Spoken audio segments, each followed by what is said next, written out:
center fielder, bats seventh. Travis Ishikawa is the first baseman. Travis Ishikawa at first, and Jonathan Sanchez bats ninth and does the pitching. So that's it on paper. A different-looking Mets ball club, each team with identical records, 18 and 15. And the Mets are in first place at the start of this road trip through San Francisco, L.A., and Boston. It begins tonight in the city by the bay, and to tell you all about it is Howie Rose. All right, Wayne, thank you very much. So Jonathan Sanchez just windmills his arm behind the pitching mound and rubs up a ball as Luis Castillo steps into the batter's box, and this is new. Luis Castillo leading off for the Mets. The first time he has done that for New York since he was acquired from the Minnesota Twins on the 30th of July 2 years ago. Castillo, a switch hitter, batting right-handed against Sanchez, and the first pitch of the game is a fastball that's high and outside. 1-0, a 93-mile-an-hour fastball brought to you by Time Warner Cable's Roadrunner High Speed Online, the fastest way around the Internet. And Sanchez right back with a 1-0 and a fastball in for a called strike, and that evens the count. Castillo went 1 for 4 yesterday. He's batting at .318 without a home run and 11 RBIs. His little bit of power does come from the right side.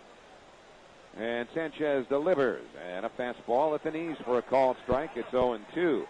Sanchez will sink that fastball. He comes from kind of a low three-quarters arm angle, which can be tough for hitters to pick up, especially lefties.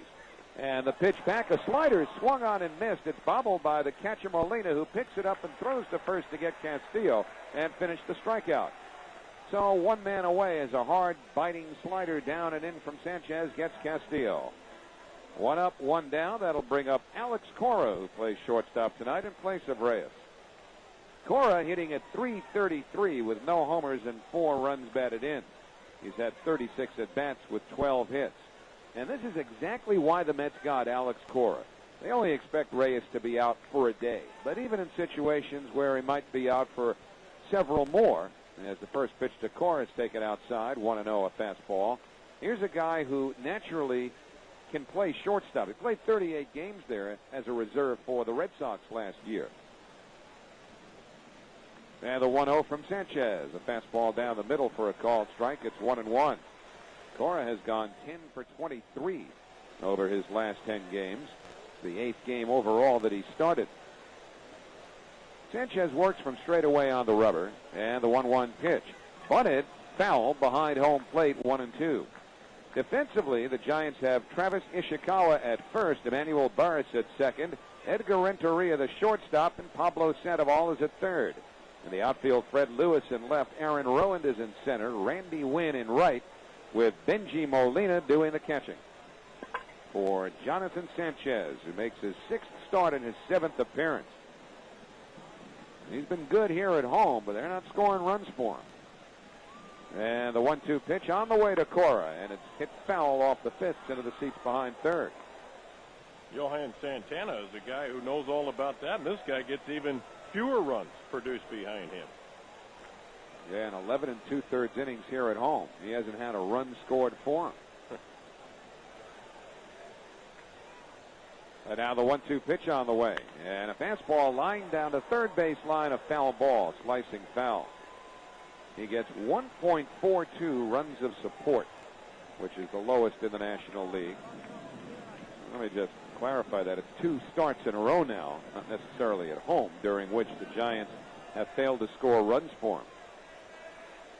The center fielder, Aaron Rowand, plays the other way against Cora. And now Sanchez with a 1-2 pitch. And a fastball hit towards the middle, base hit going into center field. Rowand hustles over to get it as Cora takes a big turn. And Alex Cora delivers a 1-out single.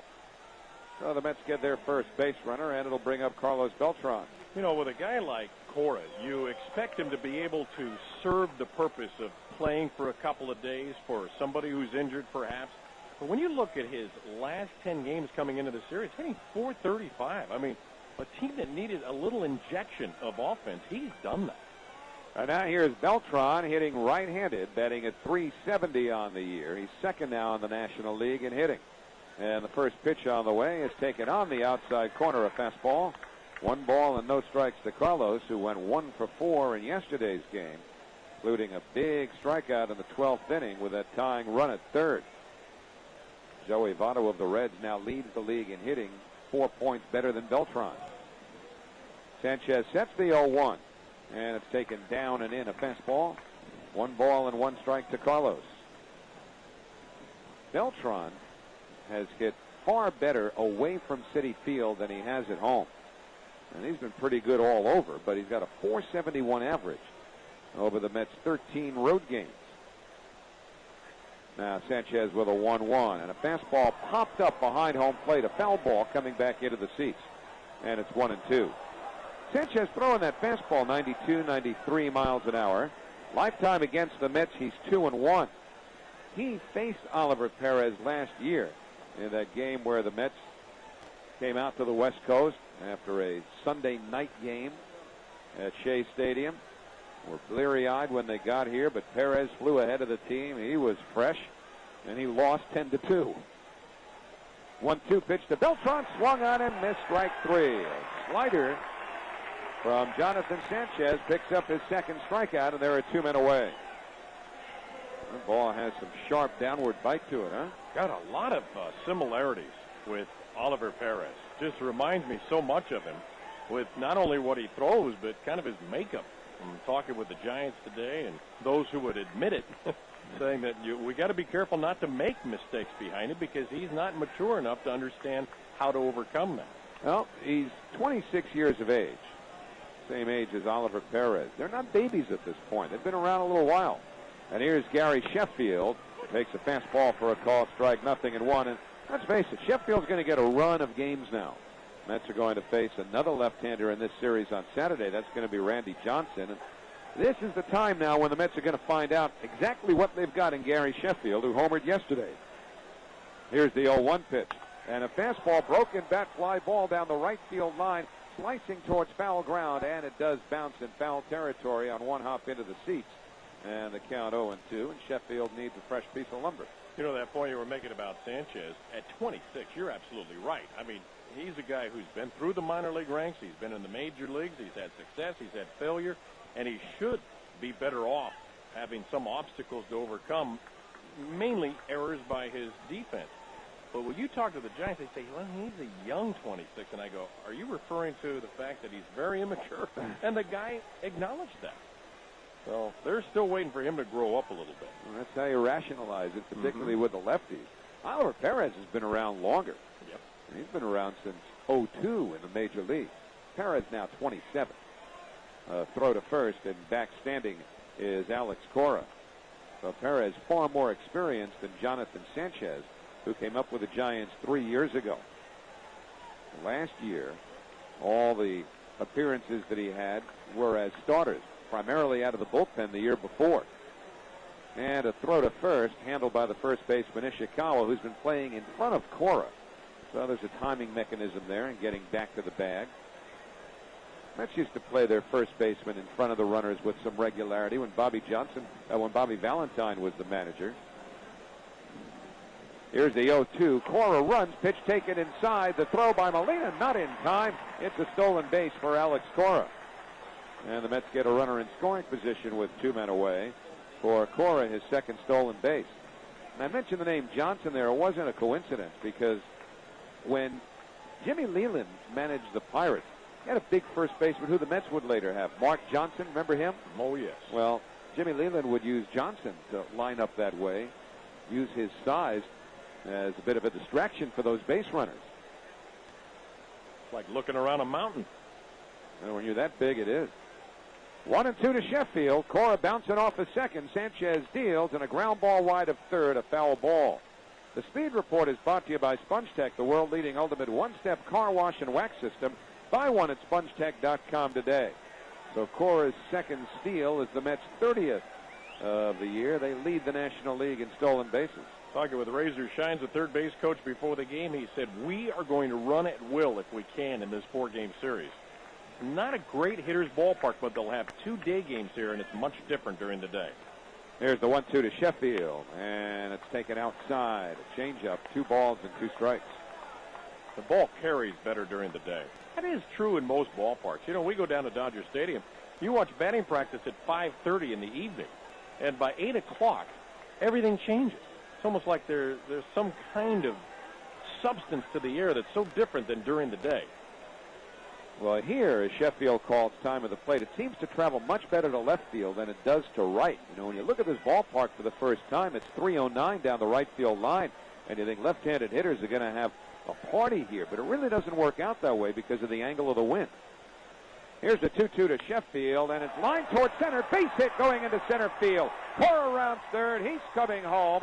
On at first with a single and a run batted in is Gary Sheffield, and the Mets have a 1-0 lead.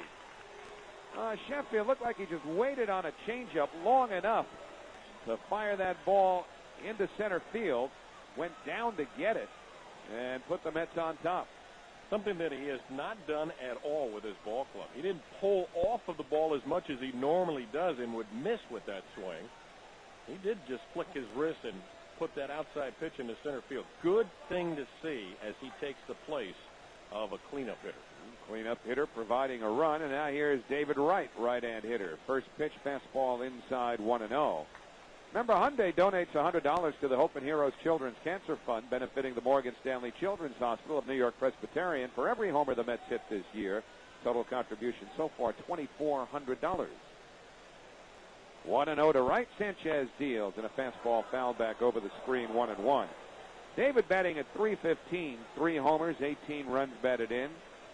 Went 1 for 4 yesterday when he had his pants legs up near the knees, wearing stirrups and showing the sandies. But he's gone away from that because players are superstitious, and they lost, and he didn't have a great day. The 1-1, fastball on the outside corner, called strike 2, and a throw to first, backstanding at Sheffield. I wish it was that easy. Yeah, right. But you cannot change their mindset. Even if you kid with them, they're looking at you like, okay, you done talking? Because that's how I believe. And that's it. That's once again wearing their black alternate road jerseys tonight, same as the black alternate home jersey. And a fastball high, 2-2, because this year they've taken the block lettering New York and serif lettering off of the road version of the alternate black, and they only have one copy now with Mets in script across the chest. And the Giants in their traditional home cream-colored jerseys. Throw to first, Sheffield backstanding. A great look that the Giants got away from a little bit, like so many other teams did in the 70s and the 80s. But they wear the same looking uniform that they wore, well, when the Mets came into the National League in 1962, and the Giants won a pennant that year. 2-2 to Wright, change up outside, ball 3. Lost in 7 games to the Yankees. Final game, Ralph Terry and the Yankees 1-0. Just after they beat the Dodgers in a best-of-3 playoff. Yeah, just like 1951. Very interesting. So now Sheffield will be off and running on 3-2 with 2 out. There he goes, and the pitch is ripped in the air to left center field. It falls in for a base hit. Sheffield on his way to third. He gets there standing. Wright takes a turn and holds on as he sends a fastball into center field for the Mets' 3rd hit of the inning. And with a run already in and New York leading 1-0, they have runners at the corners and 2 out for Fernando Tatis. This may sound a little strange, but it's not meant that way. But when you come to this ballpark for the first time in a year, and you'd been here last year, but you come here and that wind's blowing in batting practice, you realize how difficult it is to try to elevate a ball and try to hit home runs, and that's sometimes what gets hitters into slumps. You notice the swings of the Mets in this first inning? Line drive swings. They're actually adhering to the ballpark itself. And that's what you need to do here in this ballpark in San Francisco. So here is Tatis batting at .358. Had a grand slam yesterday. First pitch, fastball swung on and missed, 0-1. He had a huge rip and a 93-mile-an-hour heater. Tatis over his last 13 games has hit .413, and he's going to get several more at first base. The Mets are not going to let this Carlos Delgado thing go any further than the weekend. But whereas they talked about making a decision by tomorrow, now they've kind of pushed that back towards Sunday about whether or not to DL him. Here's the 0-1 pitch. And a changeup outside. 1 ball and 1 strike. I think what they're really worried about and concerned, because there hasn't been any improvement for Delgado. That's probably the most frustrating element for Jerry Manuel. Well, what's been revealed now is that there's kind of a fraying, and you can get into semantic verbiage, but it's a slight tear of the labrum in there. They've been calling it an impingement. Here's the 1-1. Wright runs, pitch taken down and in for a ball. Wright gets to second without a throw. So he has a stolen base. The Mets second of the inning. And so runners are at second and third with 2 out. If they have base runners in this series, they are going to have a track meet. That's no knock on Benji Molina, but they don't think that the Giants pitchers hold runners very well. Sanchez is a left-hander. Molina is one of the better defensive catchers in baseball. They're running on the pitcher. 2-1 to Tatis, and it's hit in the air to right center field. Playable in the gap for Randy Wynn, the right fielder, who makes the catch to retire the side. So the Mets settle for 1 run on 3 hits, no errors. They leave 2. Middle of the first at AT&T Park in San Francisco. It's the Mets 1 and the Giants coming up on the WFAN Mets Radio Network. Casino, where you'll discover a world of endless adventure and excitement, the rush of world-class gaming, 3 unique hotels, 30 restaurants, as well as world-class entertainment off of exit 92 on I-95 in Connecticut. So we go to the last of the first inning, and John Maine has a 1-0 lead as he gets set to face switch hitting Emmanuel Burris, who will bat left-handed against the Mets right-hander, who is 3-2 with a 4.54 earned run average. One of Maine's biggest issues so far this year has been control. And he gets a first pitch fastball over on the inside corner for a called strike, 0-1. Burris just 1 out of his last 13 as he's been hitting leadoff for the last few games. The 0-1 on the way and a fastball outside, 1 ball, 1 strike. They dropped Fred Lewis down in the batting order, and Lewis missed the last couple of games anyway with turf toe, although he's back in there tonight. And so Emmanuel Burris, who has a lot of speed, leading off. And the 1-1, a fastball hit on the ground slowly up the middle, cut off by Wright behind the mound, throws to first, safe at first base. Well, David Wright ranged far to his left as Alex Cora was charging in from short, and frankly, Wright was the only chance the Mets probably had as slowly as that ball was hit. And the throw to first just a shade late. As we were telling you that Burris can fly, he beat Wright's throw, and the Giants have the leadoff man on, an infield single for Burris. And that brings up the well-traveled shortstop, Edgar Renteria. You know, for the most part, this guy's been a pretty good player over the course of his career, and yet he ends up with a different team almost every year. This is his 5th team in the last 6 seasons. As Maine steps off, of course, he came up with Florida. Had the World Series winning hit against the Indians in Game 7 of the 1997 World Series. Then went to St. Louis and played 6 years there. A throw to first, and back standing is Renteria. But you just start in 04, his last year with the Cardinals. Cardinals in 04, Red Sox the next year, Braves the year after that and for 1 more, and then last year with Detroit. And now here in San Francisco. And the pitch bunted foul off of home plate and his foot, in the count 0-1. He's a pro. He's a very solid professional. And part of the reason that has happened to Renteria is because he became a high-priced shortstop. And he was always valuable in a trade. Who you got back was as significant as letting him go. But it isn't his attitude. Everybody who's ever played with him really likes playing alongside Edgar Renteria. Signed a 2-year contract with an option for a third, a club option. The right-hand batter, Maine deals, runner goes, pitch taken for a strike, throw to second, safe at second base. Bit of a high throw from Ramon Castro, taken by Alex Cora, but Burris with a head-first slide beat the throw. And right away, the Giants have the tying run in scoring position with nobody out. You're right in the description. High throw. Castro has not thrown as well as I think he's capable of throwing. And a lower throw, a little bit more accurate, they have an out at second base. So now Renteria with an 0-2 count. Maine delivers, and a fastball low, 1-2. Sinker by John Maine. Edgar Renteria has won a couple of gold gloves at shortstop, and he has always hit well against the Mets. You know that he's 11th all time in terms of career batting average against the Mets, 310. Now the 1-2 pitch, and it's lifted in the air down the right field line, slicing towards foul ground on the run. Church, he won't reach it. It bounces in front of and then over the small barrier down there and into the seats. It's 1-2. I always remember Renteria with that close stance, but I don't necessarily remind myself, I guess, at this angle, maybe it's a different angle in this particular press box, but his left foot is really close to home plate. I don't remember him crowding the plate as much as I am seeing him do it right now. He's been around, turned 34 years of age this summer. It'll be in August. The outfield straight away. Mets lead 1-0. Nobody out, bottom of the first. The 1-2 pitch and a fastball missed outside. So the count even 2-2. Pablo Sandoval on deck. Mets have Tatis at first, Castillo at second, Cora at short, right at third. Sheffield, Beltran, Church left to right in the outfield with Castro catching. Now Maine ready. Looks at Burris at second. The 2-2 pitch.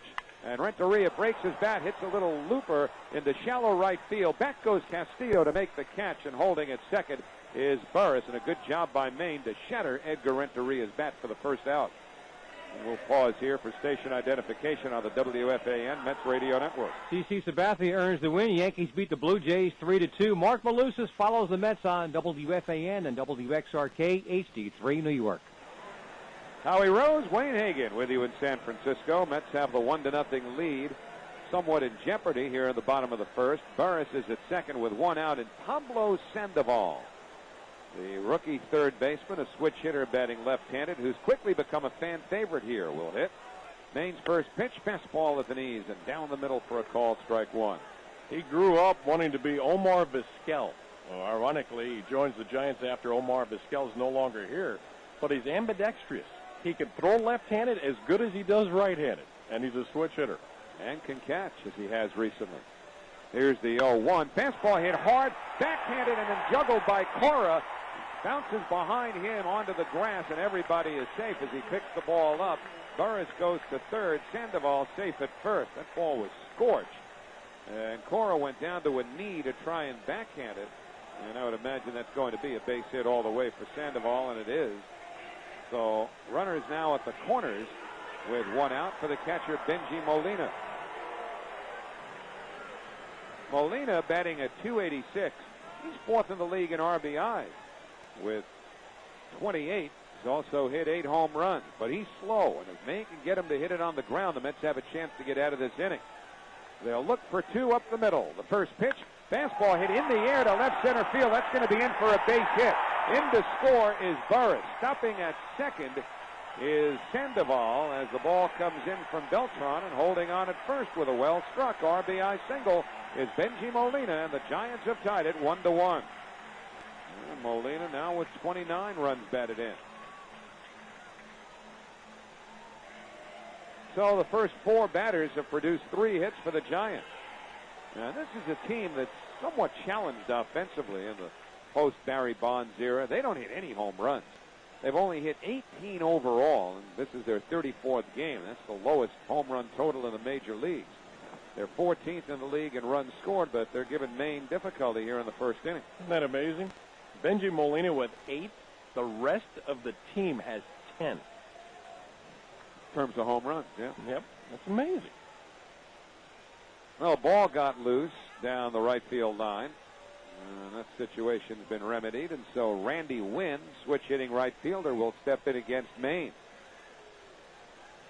Wynn batting at .262 with 2 homers and 15 runs batted in. David Wright starts even with a bag at third against the switch hitter batting left. And Maine's first pitch, change up outside. The count 1-0 on Randy Wynn. He has been a solid hitter with men in scoring position, and he has one here, batting at .321 in those situations. Sandoval leading from second, not a big lead. Molina from first, the 1-0. And a slider in the dirt gets away from Castro, rolls to the backstop. The runners move up. To third, Sandoval. To second, Molina. And John Maine continues to have problems here in the first inning, as he just buried that breaking ball. Very little chance for Ramon Castro because he got a tough hop, a short hop. Tried to backhand it, and by doing it that way, had really no backup. And so runners now at second and third. It is a wild pitch charged to the account of Maine. The infield sets back, and the 2-0 pitch. Hit in the air, left field, should get a run home. Sheffield moving to his left, makes the catch. Tagging and scoring is Sandoval. Holding at second is Molina. Sacrifice fly for Randy Wynn. And the Giants have a 2-1 lead. So the wild pitch really hurts, and Randy Wynn takes advantage by bringing home his 16th run of the year. Well, the Mets got the lead in the top of the inning and give it right back.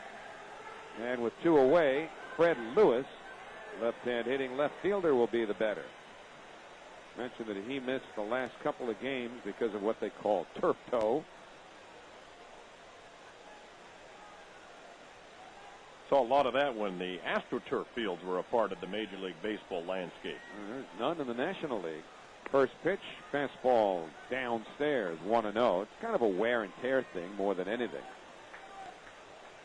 But kind of a glorified bruise, which can be just too painful to play through for a while. So Lewis sat out.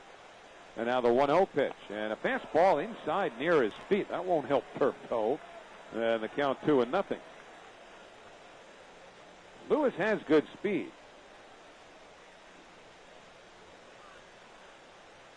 The outfield pretty much straight away against the left-hand batter. As Maine continues to struggle here in the first inning. 2-0 pitch. And it's in the dirt. Gets away from Castro. He can't find it. It goes to the backstop. And down to third goes Molina on the second wild pitch of the inning, thrown by John Maine.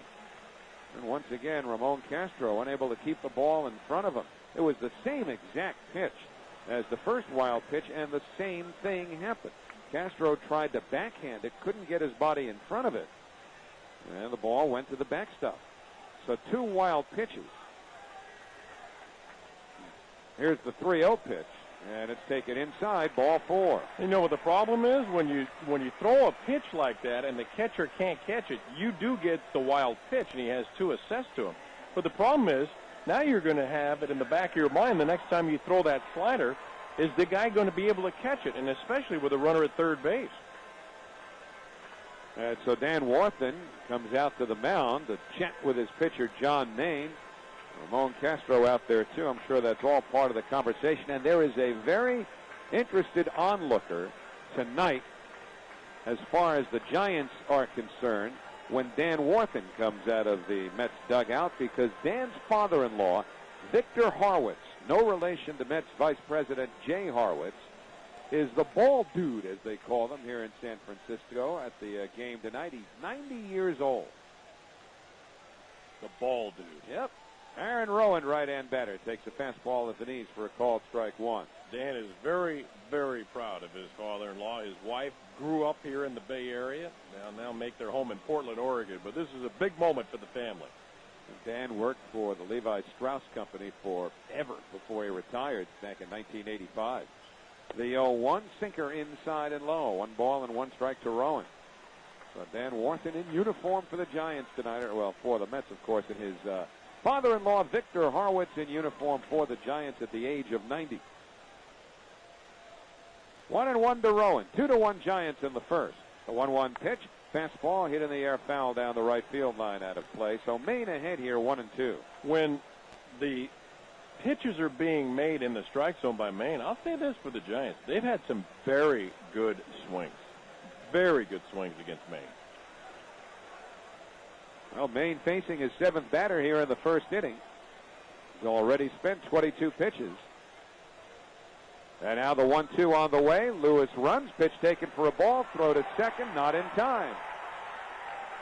So the Giants, with their stolen base acumen, deliver their 2nd steal of the inning.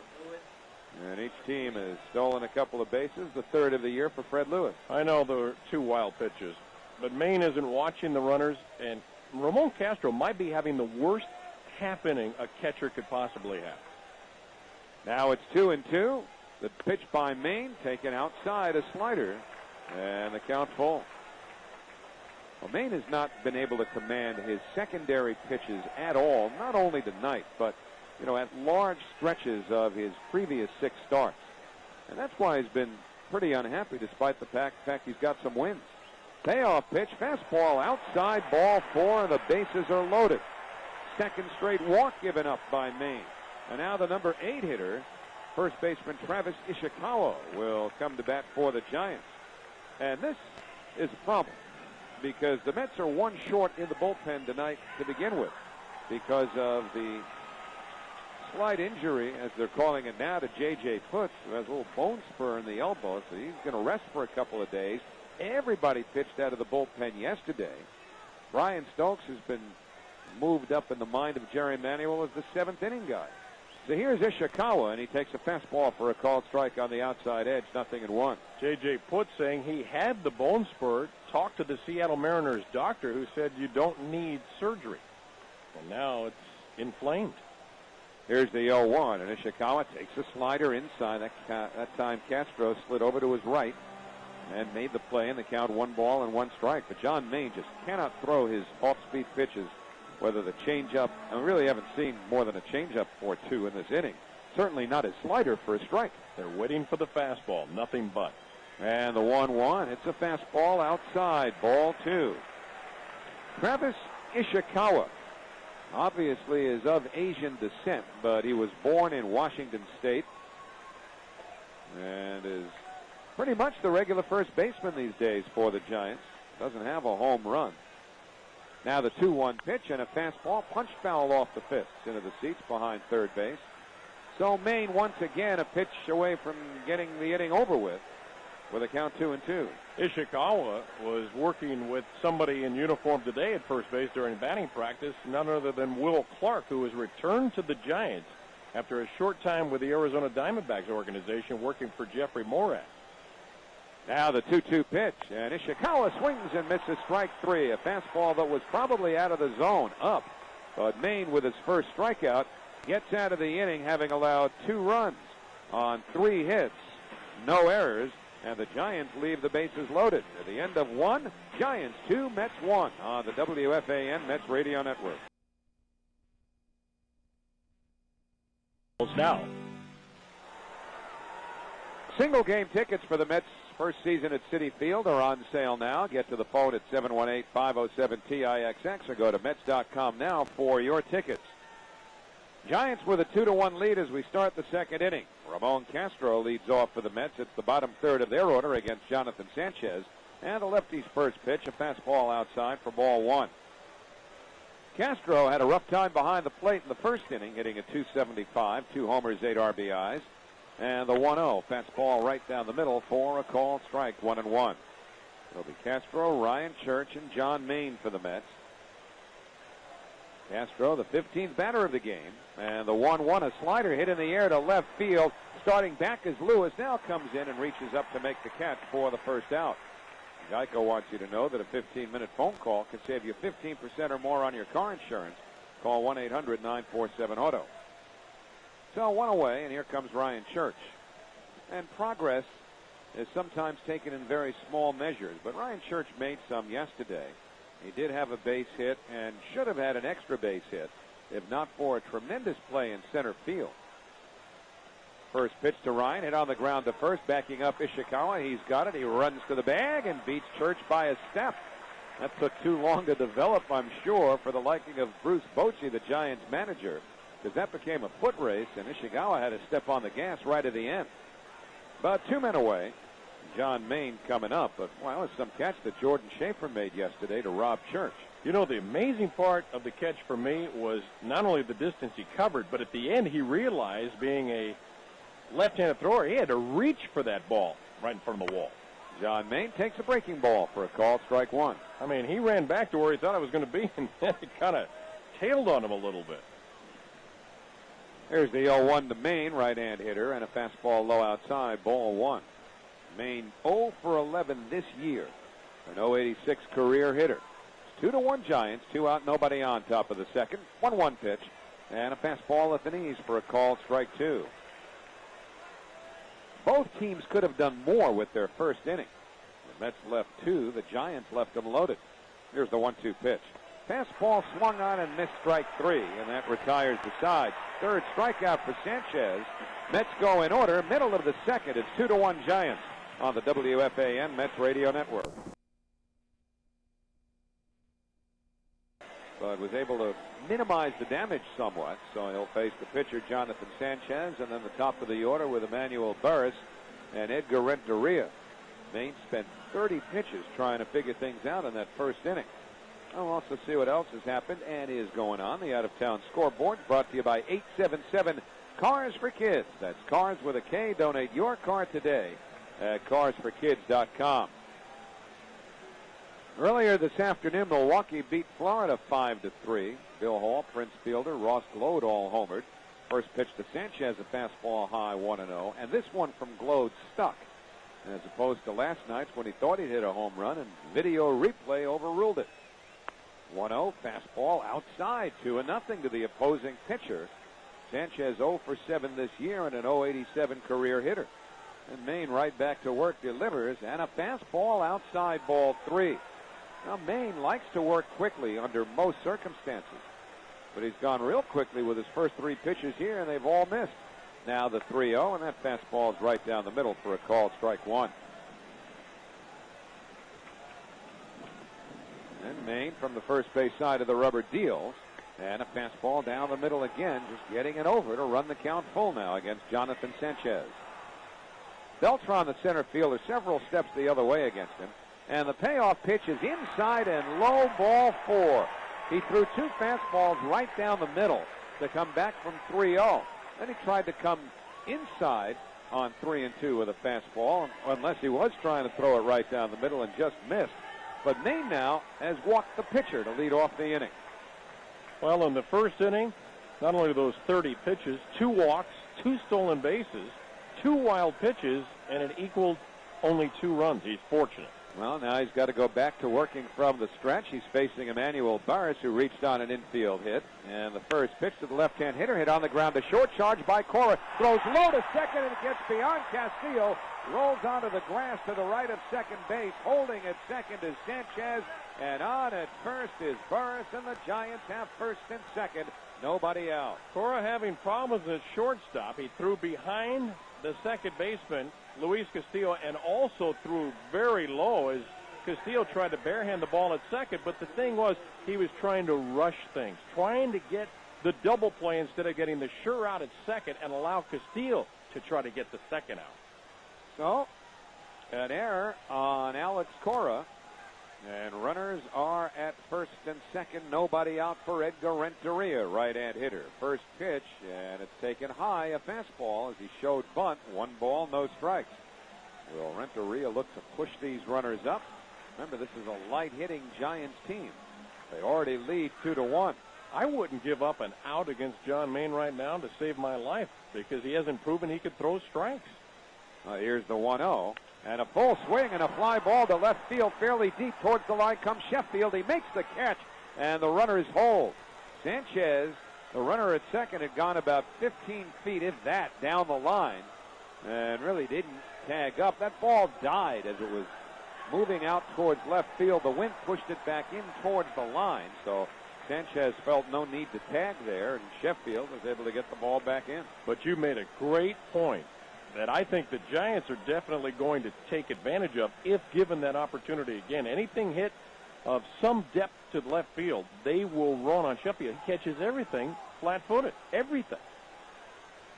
Now we're at the twilight stage.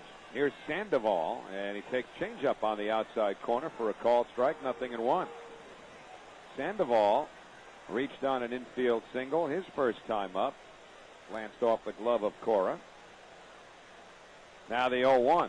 Swung on and missed a fastball that was riding high. And those are the pitches where Maine gets most of his swings and misses, with that late movement up in the strike zone and often out of the strike zone. So it's 0-2 to Sandoval, with Sanchez at second and Burris at first. And Burris has great speed. 1 man away. The 0-2 pitch. And a fastball popped up right side of the infield. They should put the infield fly rule on, but now the ball travels a little further, and Ryan Church comes in to play it only about 30 feet from the edge of the grass to make the catch, and the runners do hold. They did not put the infield fly rule on because that ball actually did push a little farther out into right field, and it looked like it might off the bat. But Maine picks up a big out, but he's not out of the inning yet, because now it's Benji Molina coming up. I'm not completely sold that Castillo's seeing that ball in the twilight on a pop-up either. It's really a factor here tonight. All right, now Molina comes up, having singled in a run his first time up. Dodgers beat the Phillies in 10 innings, 5-3 this afternoon. Here's the first pitch to Molina, way outside with a slider, and again Castro's got to move far to his right to come up with it. And the count 1-0. If you're a hitter, why would you even suspect the slider's coming? If it is, let it go until he establishes that pitch. He has not to this point. Runners at first and second, 2 out. 2-1 Giants in the second. Main deal. And it's hit on the ground to short right at Cora. Gobbles it up, sets and throws to first in plenty of time to get Molina. And that retires the side. No runs, no hits, 1 error. And 2 men left at the end of 2. It's the Giants 2, the Mets 1 on the WFAN Mets Radio Network. Tonight, 83-75. Mark Malusis follows the Mets on WFAN and WXRK HD3 New York. Howie Rose, Wayne Hagan with you in San Francisco. Giants lead the Mets 2-1 as the Mets come up in the top of the third inning. A couple of other scores. Yankees beat Toronto 3-2 earlier tonight. Cubs over the Padres 11-3. Houston over Colorado 5-3. The Cardinals beat the Pirates 5-1 after the Pirates have taken a couple in a row from them. We'll have more scores later on, but right now Luis Castillo leads off for the Mets, Wayne. Thank you, Howie. Castillo struck out his first time, and the Mets are hoping that Jonathan Sanchez has a little bit of the obstacles that John Maine has faced in the first 2 innings. Here's the first pitch, and it's upstairs, ball 1. 1 ball and no strikes to Castillo. The switch hitter batting right-handed came into the game at a .318. Here's the next pitch, and a fastball sinks low. 2 balls and no strikes. Alex Cora to follow, and Carlos Beltran. Cora is not overmatched at shortstop, but tonight he's feeling it a little bit. Things aren't coming fluidly to him. They're just not smooth for him right now. The 2-0 pitch, and it's over for a strike at the knees, a fastball 2-1. He has already committed an error, trying to force the issue on a double play, but it did not cost Maine and the Mets. Here's a swing and a drive hit down the right field line. Coming over near the line is Wynn, makes the catch on the move in fair territory. That's out number 1. He played that slice off the right-handed bat of Castillo very well. Almost like the opposite when you see him batting left-handed, and the left fielder always seems to not only play shallow but kind of cover that line.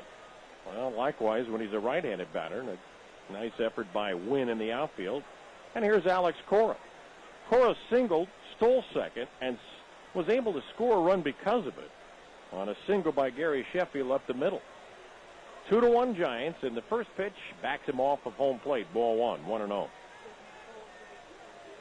Sheffield had an RBI single, but the Mets had runners at second and third when Fernando Tatis flied out into right center field to end the threat. Here's a pitch and a fastball guided in for a strike, and it's 1-1. Kind of an easy throwing motion by Sanchez. But to repeat, 1 quality start in his past 5. Here's the pitch. Fastball, a little below the knees, called a ball. 2-1. Dana DeMuth, the veteran umpire, behind the plate.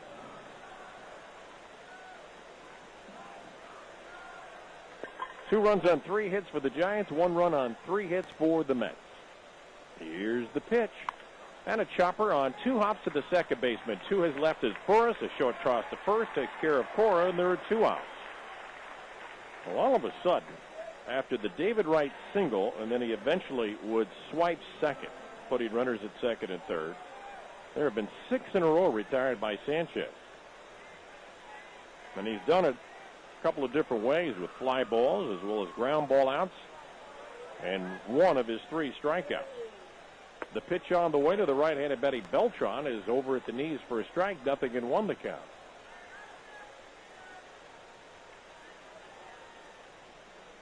Sanchez works fast, and a line drive hit hard but foul down the left field line. Tonight's game from San Francisco brought to you by Chrysler. At Chrysler, we're building a new car company. We're building great deals with up to $4,000 cash allowance on the Chrysler you'll want to drive. Visit your local dealer today and come see what we're building for you. Beltran struck out in his first at-bat, swings and fouls it back, and a great pitch to hit. A fastball out over the center of the plate, and he fouled it away 0-2. Happy birthday to our colleague, Rich Mancuso. Back in the Bronx tonight, enjoying his birthday. And taking in the broadcast from San Francisco, where the Giants are leading 2-1. Here's the pitch. Fastball outside for a ball, 1 ball and 2 strikes. That wind continues to blow here. You never quite know. It usually comes from the west, which on your radio will be coming from the right to your left. A ball and 2 strikes.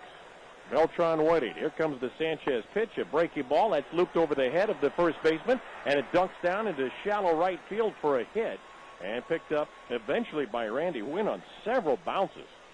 And Beltran has a hit with 2 outs here in the 3rd inning, and we'll keep an eye on him as Gary Sheffield is the batter. The Mets collect their 4th hit. We mentioned that Will Clark, now a member of the Giants. That's one thing that they have done so very well, and I think the Mets do an extremely good job as well, bringing back some of the players of past years. Willie McCovey, Willie Mays. We see Willie Mack up here a lot. Willie Mays spends a lot of time in the clubhouse, not necessarily during the game. Here's the pitch to Sheffield outside for a ball, 1-0. But they like their influence on the young Giants, and in particular in spring training. But Willie McCovey will stay for the game, or at least most of it. Willie Mays will not. He'll retreat to his Atherton home just down on the peninsula. But they brought in Will Clark because he just finished his career not all that long ago. Here's a swing and a hard smash, fair ball over the third base bag and down the left field line. That means it goes into the area near the bullpen, and that is going to be a double for Gary Sheffield, and stopping at third is Carlos Beltran. So a fan reaches over the railing down near that bullpen, and Jerry Manuel's going to come out and argue with Dana DeMuth, and he has an argument here. It was a long distance to travel. You don't know how the left fielder is going to play the carom, how it will play at all. In fact, there's a reason why you would really argue it here at this ballpark. Just beyond where that ball ended up, as the fan reached over and had it tick off his left hand, there is a telephone box. And that ball was heading towards the telephone box, the one that the bullpen coach will answer the phone. And it was heading right that way, and you never know how that was going to play, if it was going to deaden right there or not. And it's up to the umpires and the discretion. But Jerry Manuel came out to argue, did not win, and now there's going to be a conversation with Benji Molina, the catcher, with Jonathan Sanchez with runners at second and third. Yeah, that's the difference between fan interference and a ground rule double. When the ball bounces into the seats in fair territory, it's a ground rule double. But when a fan interferes, it's strictly up to the umpire to judge where the runners would have gone. And he figured there was no way of knowing for sure if the ball was going to hit any of those other impediments down there. So second and third with 2 outs. So now it comes down to the old-fashioned way of scoring runs. A base hit here by David Wright.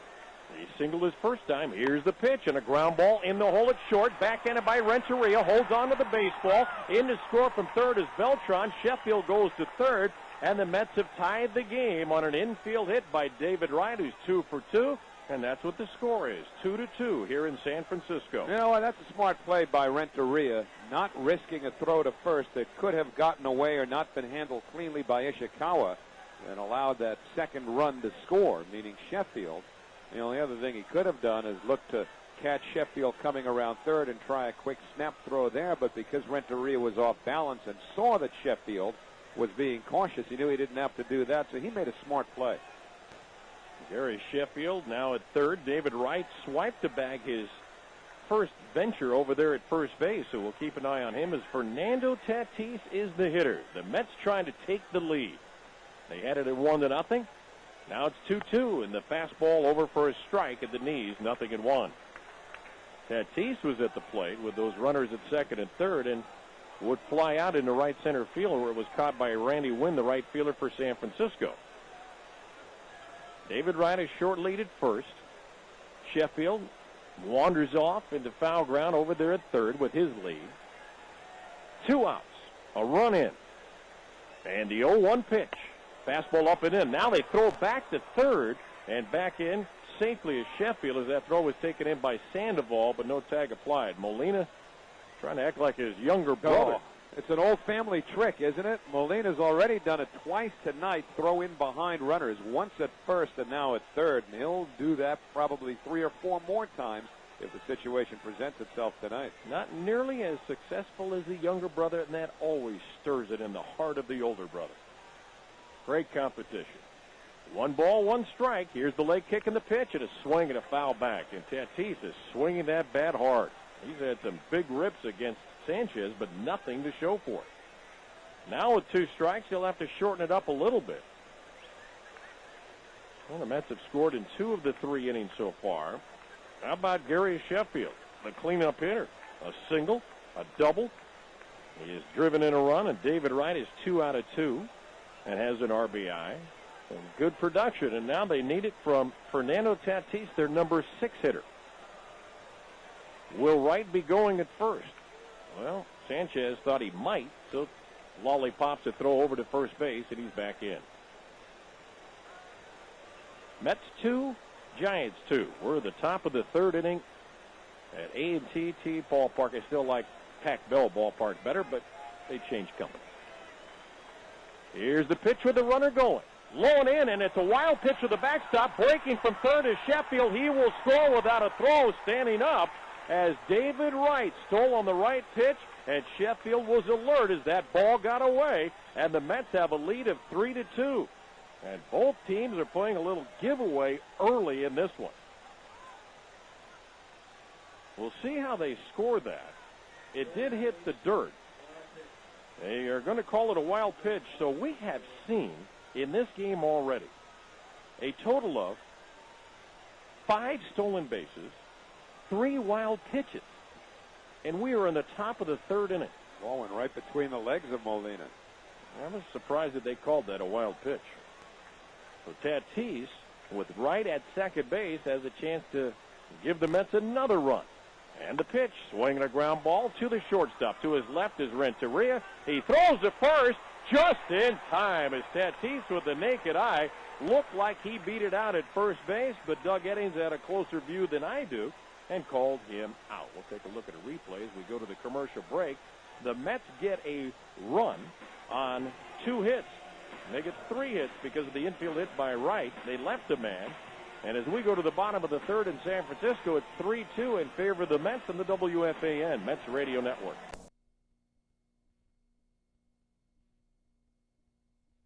Yeah, the pitcher keeps getting saddled with all of the wild pitches, but the reality is both catchers, if they had had the palms up and done their jobs, probably would have been able to block those pitches. Well, we have seen 3 wild pitches already. We've seen some scoring, 3 runs on 6 hits for the Mets, 2 runs on 3 hits for the Giants, and Randy Wynn will lead it off, and he takes low ball 1 from John Maine. Randy Wynn, a sacrifice fly, his first time up, set up by none other than a wild pitch. Here's the 1-0, and a swing and a foul back into the seats. A lot of unoccupied seats. I personally have not been to AT&T Ballpark where I've seen a smaller crowd. No, attendance is down significantly this year, even though you look at the numbers and they're still averaging over 32,000. But the last couple of games at home, and their last homestand was against Washington, and produced a lot of empty seats. The 1-1 pitch and a changeup is low, 2-1. I'm sure it'll be better the next few nights. Saturday, I mean, you've got one of the great pitching matchups that they'll see here this year. Randy Johnson going for number 299 against Johan Santana. 2-1 pitch. Swing and a chopper up the first base side, kicks foul. And Lincecum pitches tomorrow. Matt Cain on Sunday, just to give you the Giants starters as far as their ticket-selling interests are concerned. The Mets will have Livan Hernandez against Lincecum tomorrow night. Told you about Saturday, and then Sunday Mike Pelfrey against Matt Cain. I like the fact that Livan is pitching during the night here.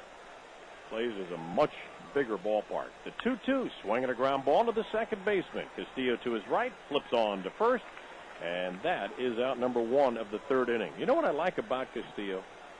A lot of second basemen, maybe because it's the short throw, but they gather in the baseball and hold it, set, and then throw to first base. And not to say that it's going to enable a runner to beat it out, but he just gets rid of the baseball so early that these runners are thrown out by a good 8 feet at first base. I just like the way he gets rid of the baseball. Here's Fred Lewis. A left-handed batter, and he swings and fouls it up and over the screen, back into the souvenir section, and it's 0-1. That's down to the box seat. Jerry Seinfeld and Madonna, not together, but they were at the ballpark at Citi Field the other day. Here's a pitch, swinging a foul back, 0-2. You see, we're not going to start any rumors now, are we? No, I think I painted the picture. I don't mean as far as Jerry's concerned, but where there's Madonna, there's rumors. I didn't know she was in the park, and I'm glad I didn't know she was in the park. I'll tell you, who comes out here a lot is Carlos Santana. He loves the Giants, a big Giants fan. Great musician. The 0-2 foul. That'll play off to the left. 0-2 the count to Fred Lewis, who apparently did not take to the leadoff role like a lot of guys do. When he went to the leadoff spot, his average started to sink. Started the day at 292. He walked and stole a base. And an inside-out swing and a line drive to left coming on is Sheffield. Moving to his right, makes the catch, and there are 2 outs. Well, that's a nice job of pitching by Maine as he gets the first 2 men. And now it's Aaron Rowan. Rowan walked in the first inning. And you know what was the cardinal sin of all of that? That he is 0 for 13 lifetime against John Maine, and you walk it. That just can't happen. Here's the pitch and a fastball over for a strike. Rowan not playing at all like he did with the Phillies. And it's interesting that he's even in the lineup tonight with the 0 for 13. Bounces it slowly out to the second baseman. Castillo waits for the waist-high hop, has it, throws to first, and that ends the 3rd inning. 1, 2, 3, go the Giants. We head to the 4th with the score. It's the Mets 3 and the Giants 2 on the WFAN Mets Radio Network.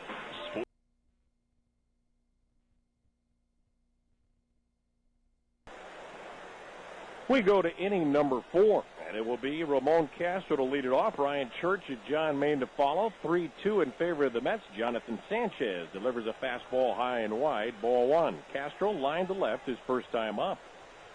By the way, our contestant is Jimmy Hackett from Westbury in the Time Warner Triple Play contest. He'll win $10,000 if the triple play is done today. Here's a hooking line drive foul down the left field line. Fan brought a glove. Apparently can't use it well. Not only did he reach for it, but he missed it, and it hit off the wall and went out in the left field. And the left fielder, Fred Lewis, will retrieve it and not even give that opportunity again to that same fan. He throws it well over his head and well into the seats. 1 ball, 1 strike. Mets have out hit the Giants 6-3. Sanchez delivers a fastball outside. The out-of-town scoreboard brought to you by Acela. Visit us online at Amtrak.com. A lot of games played earlier on this Thursday. We're playing late on the coast. Both Florida and Philadelphia lost the pitch a little bit low, and it's 3-1. He threw him a fastball.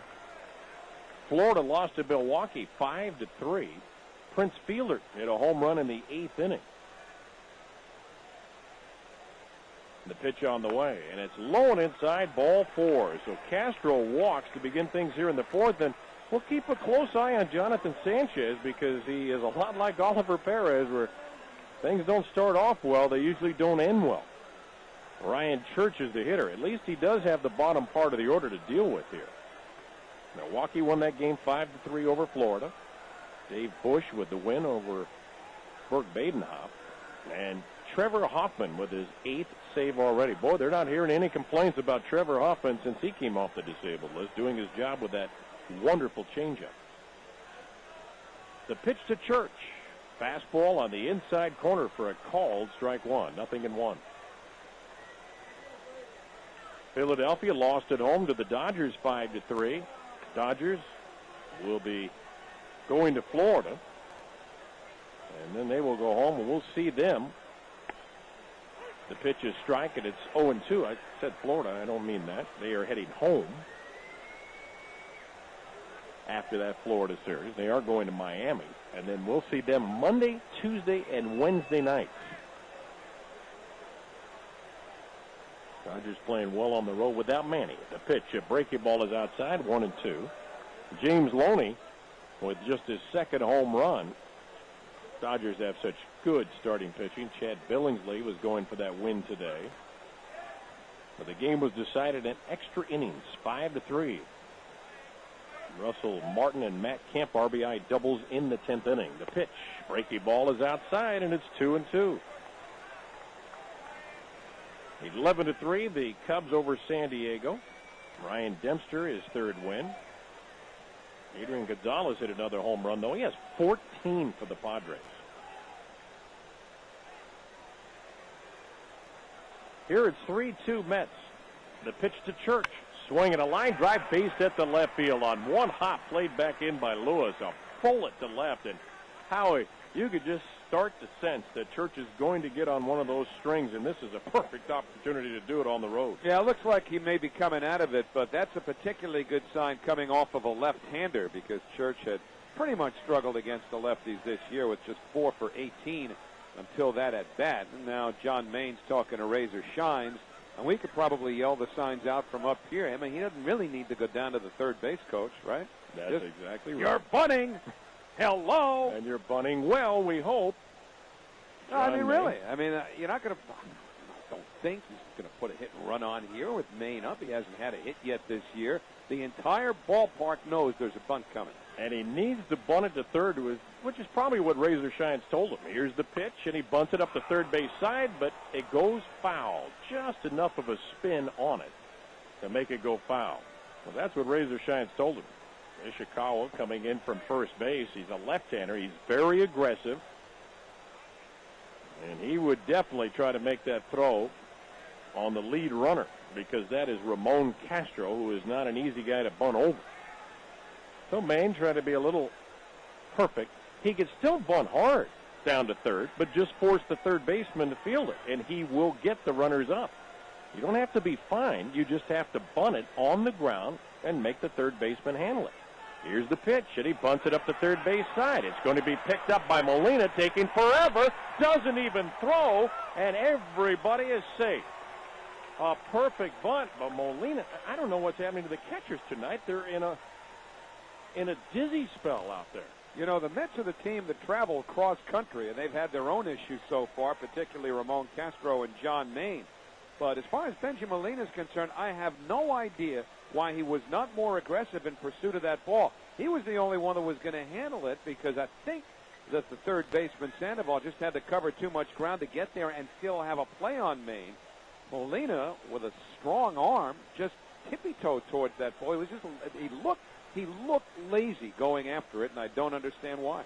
John Maine will don a jacket, and you know that Dave Righetti, the pitching coach, knows the fragility in which Sanchez goes about his business. So they had a little conference there on the mound, because all of a sudden he has walked the leadoff man, given up a single, now a bunt single for Maine, and Luis Castillo is coming to the plate. He has struck out and flied to right. So the Mets leading 3-2, and they could bust it wide open against a team that doesn't score a lot of runs. Castillo waiting. Here comes the pitch from Sanchez, and a fastball is high. Ball 1-0. I am looking at a mirror image of Oliver Perez right here with Jonathan Sanchez. The only thing he doesn't do is take that hop and a skip over the baseline. Yet. Justin Miller is going to start throwing in the bullpen. Here's a bouncy ball out to the shortstop. Renteria steps on the bag. He throws to first to get the double play on Castillo, but coming in to score from third is Ramon Castro, and Church will advance to third, but there are 2 outs. So they gave up a run, but they got a precious 2 outs right there with Alex Cora coming up. Obviously no RBI. It was not a very aggressive swing on the part of Castillo, right-handed. 6-6-3 double play, and Cora 1 out of 2 with a single, trying to bring in that runner from third base. 4-2 lead for the Mets. The pitch up and in, ball 1 ball and no strikes. St. Louis beat Pittsburgh 5-1. Trevor Miller with the win. Colorado lost at home to Houston in Wandy Rodriguez. LaTroy Hawkins' 5th save, by the way. 5-3 the final there. Yankees beat Toronto 3-2. CC Sabathia's won 2 straight. The pitch, and a roller off the thumbs to the second baseman. Down to a knee is Burris, He throws out Cora, and the inning comes to an end. So Jonathan Sanchez did not let the inning blow up on it. 1 run. There were 2 hits and a man left. We go to the bottom of the 4th in San Francisco. Here we go to the bottom of the 4th inning, just sharing stories in the old broadcast booth. Some good times. Good times in the booth. Sometimes the funniest things are the ones said in your head by a producer engineer. I don't know who that would be. The immortal one, Chris Majkowski. He can keep you on your toes. Travis Ishikawa will lead it off, and he takes the first pitch for a strike as John Main trying to build upon what turned out to be a very profitable 1-2-3 third inning. He's leading 4-2 here in San Francisco, and the next pitch is swung on and missed. A fastball, and it's 0-2.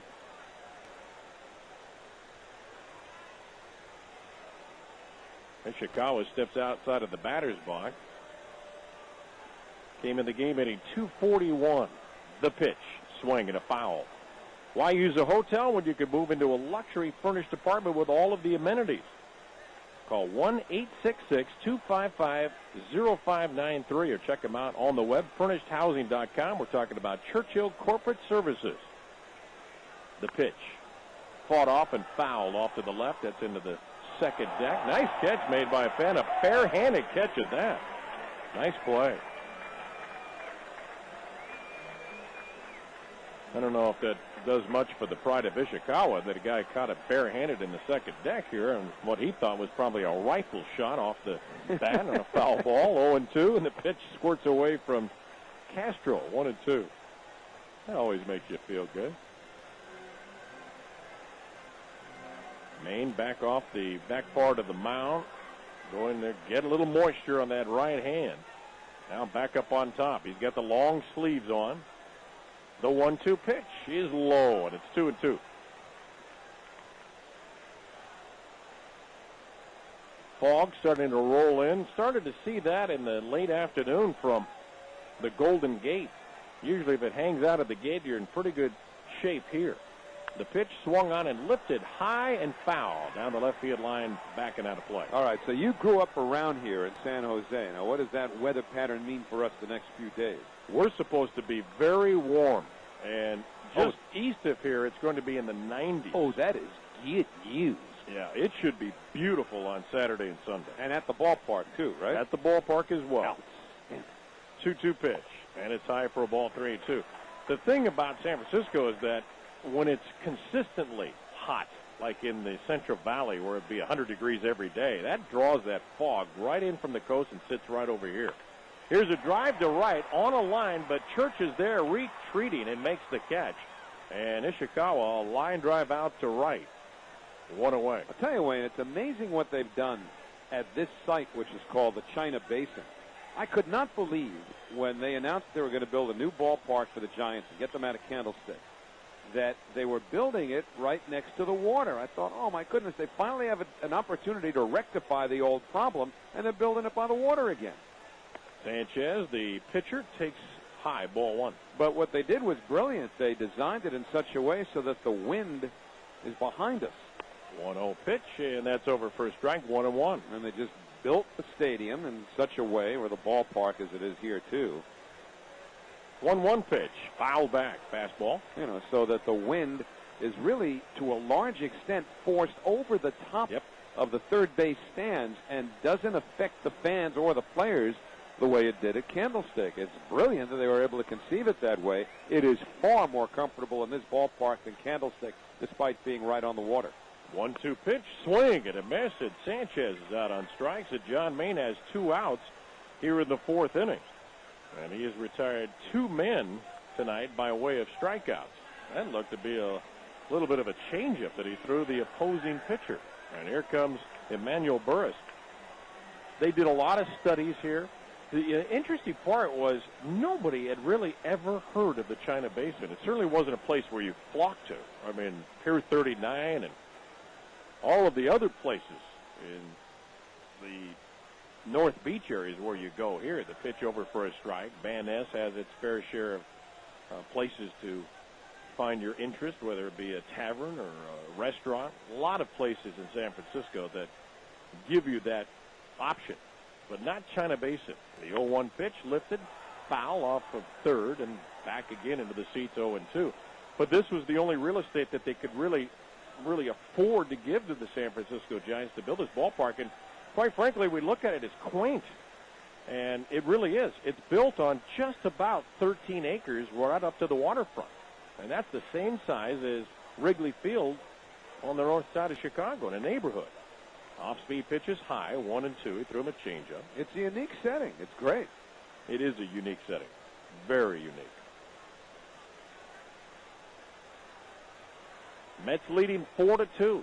2 outs, bottom of the fourth inning, nobody on base, and the pitch is swung on and fouled away.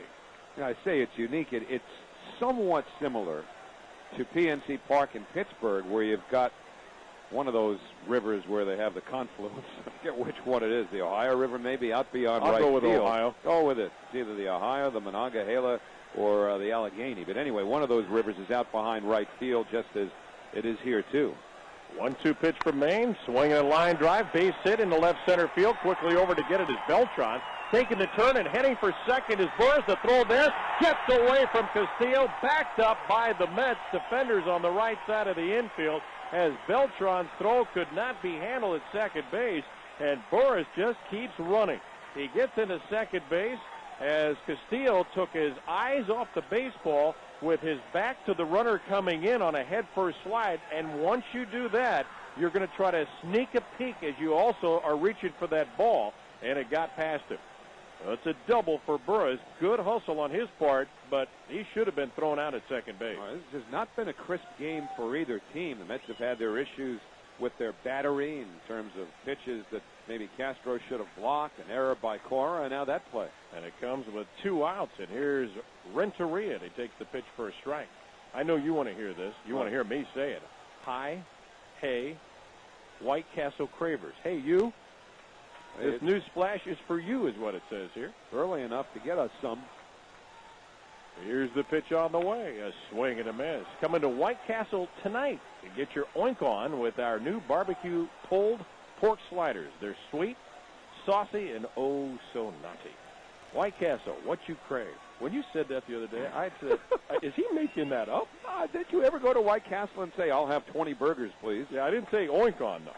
I thought you were making that up. Here's the 0-2, and it's lifted high in the air down the left field line, deep, but foul by plenty. I'm telling you, I'll just send this one out to the old neighborhood. If you stop by tonight to the White Castle at the intersection of Bell Boulevard and Northern Boulevard in Bayside, tell them that Howie and Wayne sent you. They won't do a thing for you, but they'll give you great burgers. There you go. Bell and Northern, White Castle, it was a hangout for many of us. The 0-2 pitch from Maine. A half swing, and he went around, says the home plate umpire Dana DeMuth. Renteria strikes out. No runs for the Giants on one hit. A man left in scoring position. And we'll head to the fifth inning here in the city by the bay. 4-2 Mets on the WFAN Mets Radio Network. Sport Radio. Turn it. Plus, get big cash back on select models now. Major League Baseball and People Magazine invites you to nominate Mets fans who have gone above and beyond to serve their community.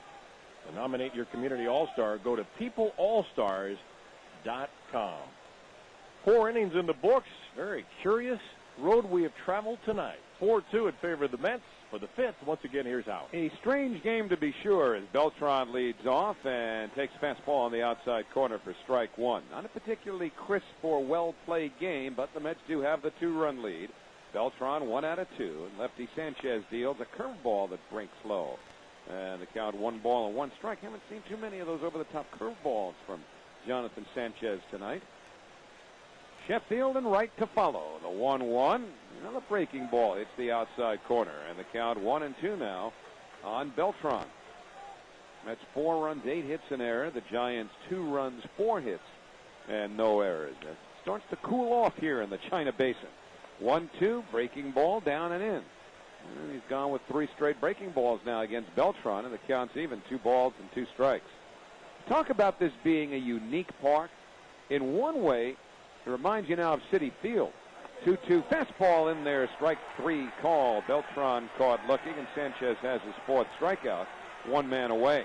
To be more accurate, you could say that there is an element of Citi Field that would remind you of this ballpark, which these days is known as AT&T Park, and that is right field. You know, they said since this park opened in 2000 that it probably was the toughest right field in baseball because of the angles and the quirks out there.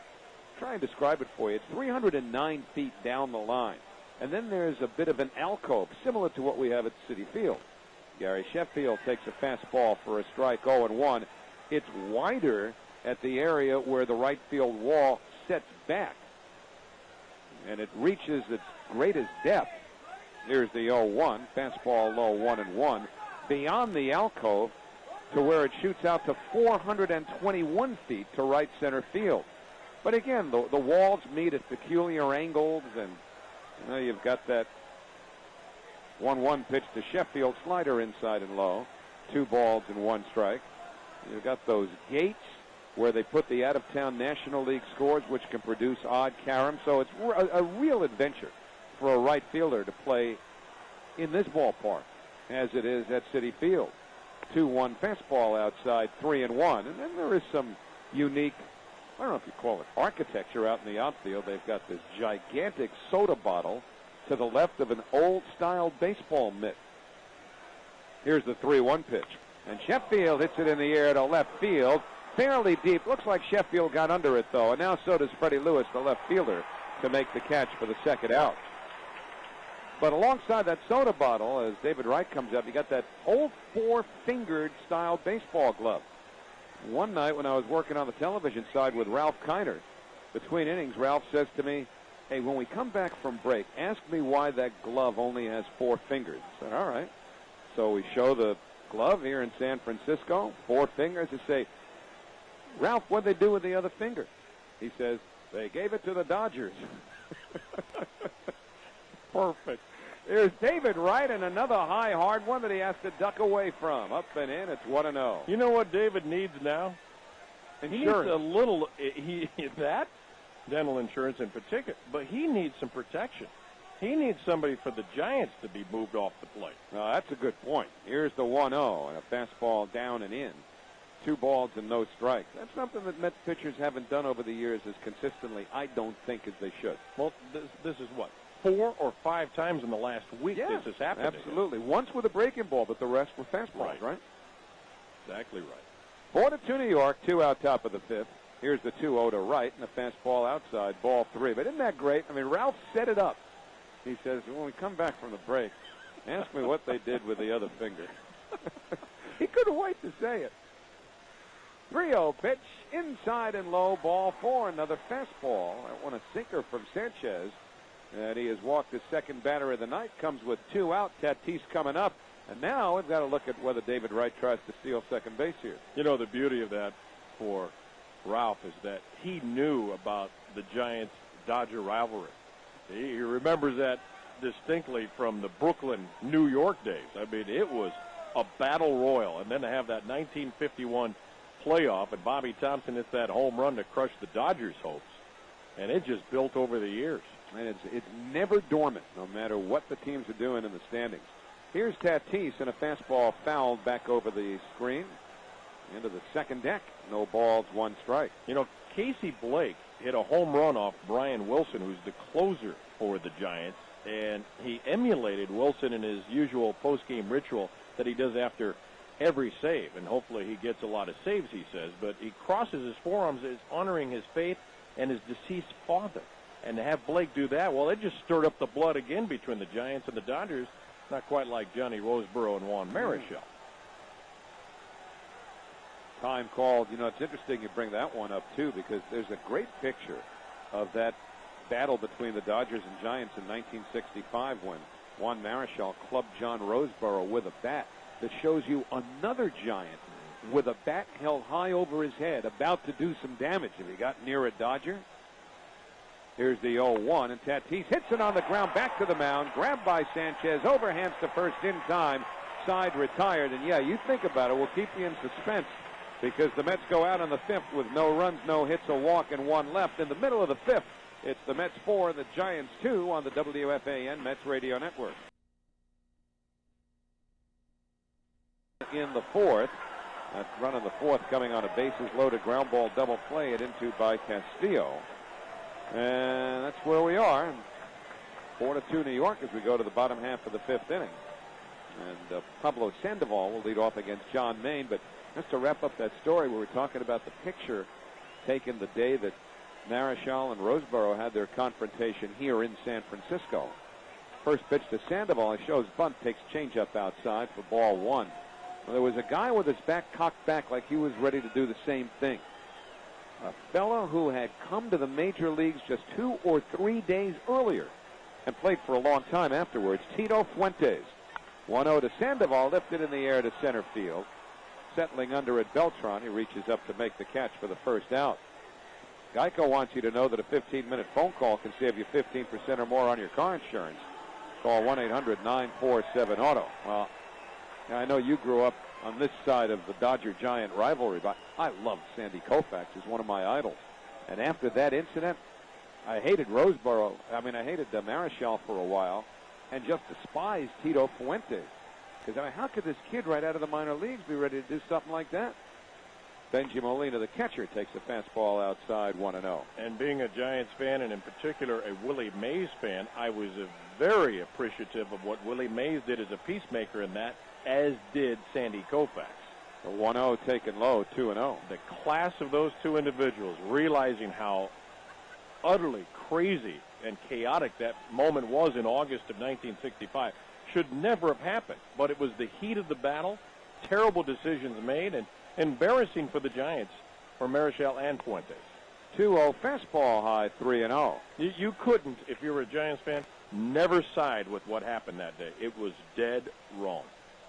And Marichal, years later, made his peace with John Roseboro, which was nice. Roseboro has since passed away. The 3-0 pitch, a fastball down the middle, 3-1. So the Casey Blake, Brian Wilson incident that you talked about, just the latest in a long line of acrimony between those two franchises. 3-1 pitch, ripped in the air towards the gap in left center. It's in for a base hit. Sheffield cuts it off. Molina, a very slow runner, just now gets to first base and takes a turn there, and the Giants get a one-out base runner. Now, John Maine has settled in since that 30-pitch, 2-wild-pitch, 2-run first inning.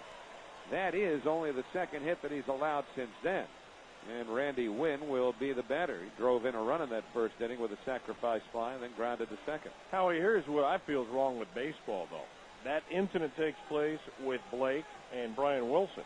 That's okay. They can settle that. But the Giants and the Dodgers, with this schedule, do not play again until August. Isn't that odd? Crazy. And they're going to play 18 times anyway, but the way they, separate them for months at a time, it's baffling. That happened one year recently with the Cubs and the Cardinals. Here's Wynn, and he takes a fastball high, 1-0 on Ramon Castro. Motions to John Maine to settle down. Yeah, they packed it all into the last 6 weeks of the season between the Cardinals and the Cubs. Right here, the Mets leading 4-2. Maine sets the 1-0, and Wynn swings and misses at a fastball, 1-1. Fernando Tatis, the first baseman, has been playing behind Benji Molina, who was so slow it's going to take him about 2 light changes to get through an intersection most days. So the Mets aren't concerned about him running here.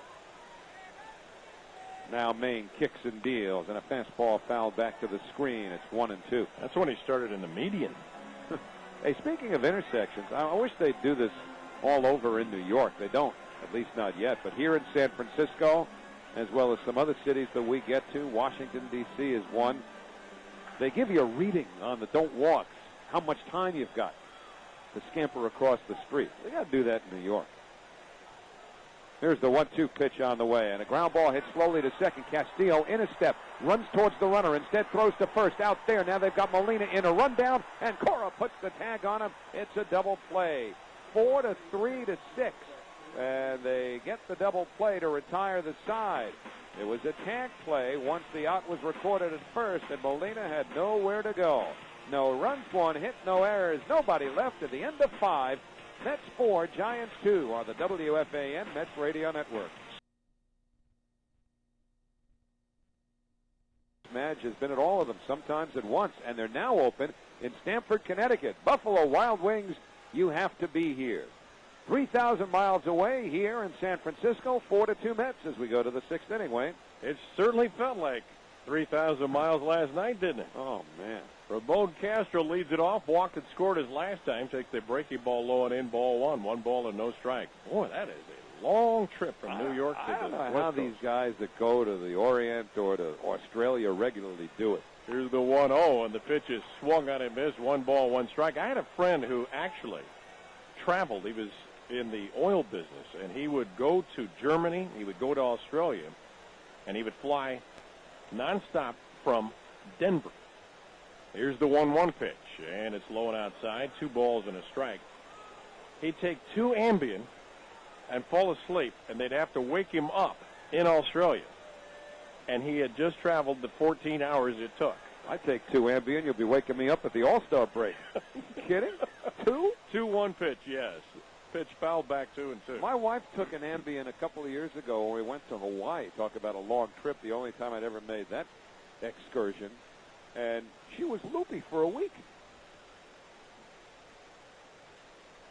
Barbara, he said that, not me. But it was the Ambien, and she'll admit it. The 2-2 pitch. And it's a called strike 3, and Castro strikes out here in the 6th inning. I don't know about you. I can't take that stuff. I look at guys on these planes like we had last night. Nice 6.5 hour flight. Half the flight is sacked out, snoring, enjoying a peaceful sleep. Those were the pilots. And I get, yeah, great. And if I get 10 minutes, it's a lot. Yeah, I know what you mean. Did you see my seat? Here's the pitch to Ryan Church, and it's a called strike in the outside corner. Nothing No, in one. I did. What'd you have, a party in there? Well, we had a special plane, and the exit door was just in front of me. Here's the 0-1 pitch. And a swing and a foul. And they count 0-2 to Ryan Church. Well, you had to sit because the door is kind of cushiony, and it comes up. So I sat at an angle for 6 hours. Now, what idiot would sit at an angle for 6 hours and not go find another seat? But I was so engrossed with the conversation with Keith Hernandez, I couldn't leave. The pitch outside, and it's 1-2. Keith was killing me. We were talking about playing first base, what he did with his father and all. And the next thing I know, my back, I can't even straighten up. That was a... Oh, you mean he was just telling those boring baseball stories? No, they weren't boring. They were very interesting. Very interesting. He's got great stories, that guy. 1-2 pitch inside, a breaking ball, 2-2. I love the way he was telling. I said, well, who instructed you, speaking about the minor leagues, on how to play first base? My dad. And he meant it. His dad played first base. His brother was a first baseman. And, of course, I asked him the question about his brother, who set some records at Cal. The pitch lifted foul and out of play, and they count 2-2. It's his older brother. Have you met him? I'm sure we'll see him out I here have this not weekend. met him. Gary. But Gary did some unbelievable things at Cal. And I said, well, how did he compare with you? He wasn't as good as me. I was the younger brother.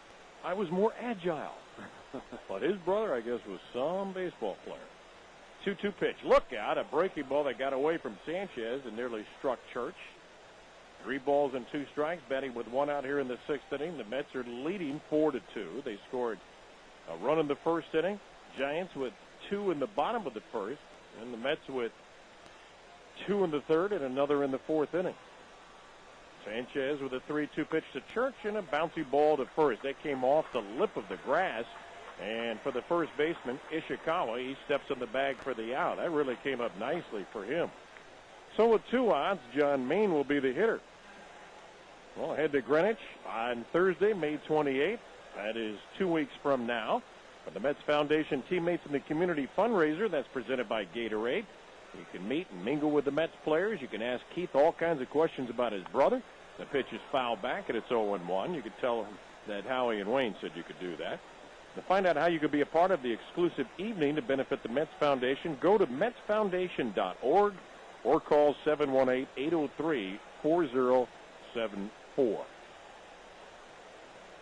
John Main has struck out and bunted his way on. He swings late and fouls it off the catcher, 0-2. I'm really amazed at Keith Hernandez about fundamentals and how important they were to his basic playing, whether he was in St. Louis or with the Mets for the 8 years. And it got him through so many moments where that just took over. The instincts took over because he knew how to play fundamentally. The fastball, a little low. Sanchez didn't think so. He was walking off the mound, heading to the dugout. He's got at least one more pitch to throw it. 1 ball and 2 strikes. You know, there are very few difference makers who come along in the history of a franchise and instantly change the culture. And Keith did that in 1983. 1-2 pitch, a swing and a foul off Molina. And down he goes to his right. He's hurt. You know what Molina just did? Told the pitcher, don't throw me any like tosses here and see if I'm all right. Let's just go to work on John Maine. And the 1-2 pitch is a little bit low. And the count 2 balls and 2 strikes. They threw him a fastball and to this point still can't put him away. Just a little low, says Dana DeMuth. I don't think Maine would have argued if he had been called out on that one, as long as he got it as a pitcher. So Sanchez back with another one. And the pitch swung on, line drive, base hit, right center field. Over to get it is the right fielder in backhanded fashion. Randy Wynn fires it back into the infield. And John Maine has his second hit.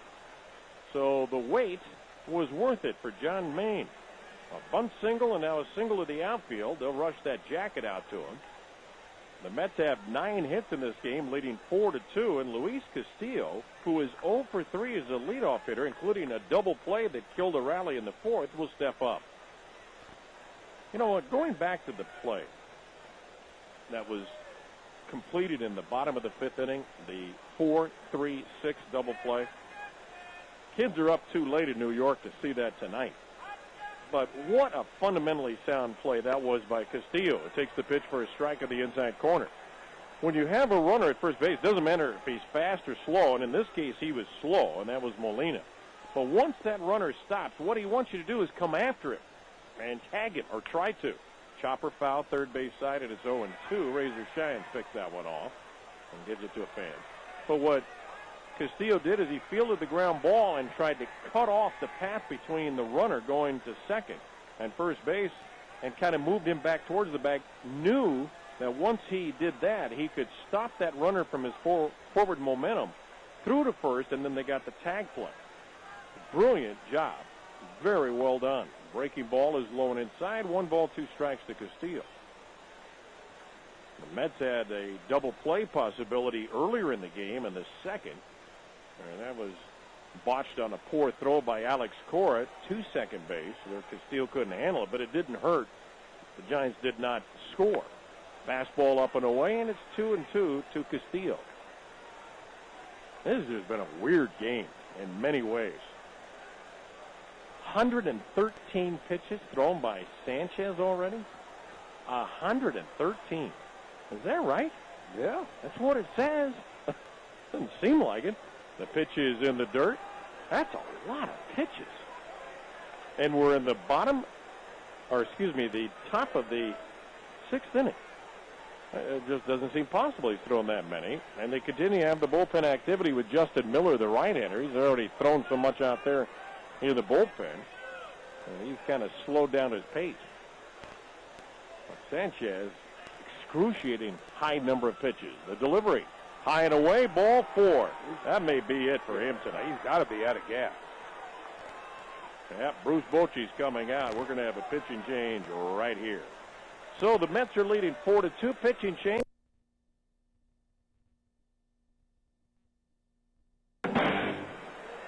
This call to the bullpen also brought to you by Geico. A 15-minute call can save you 15% or more on your car insurance.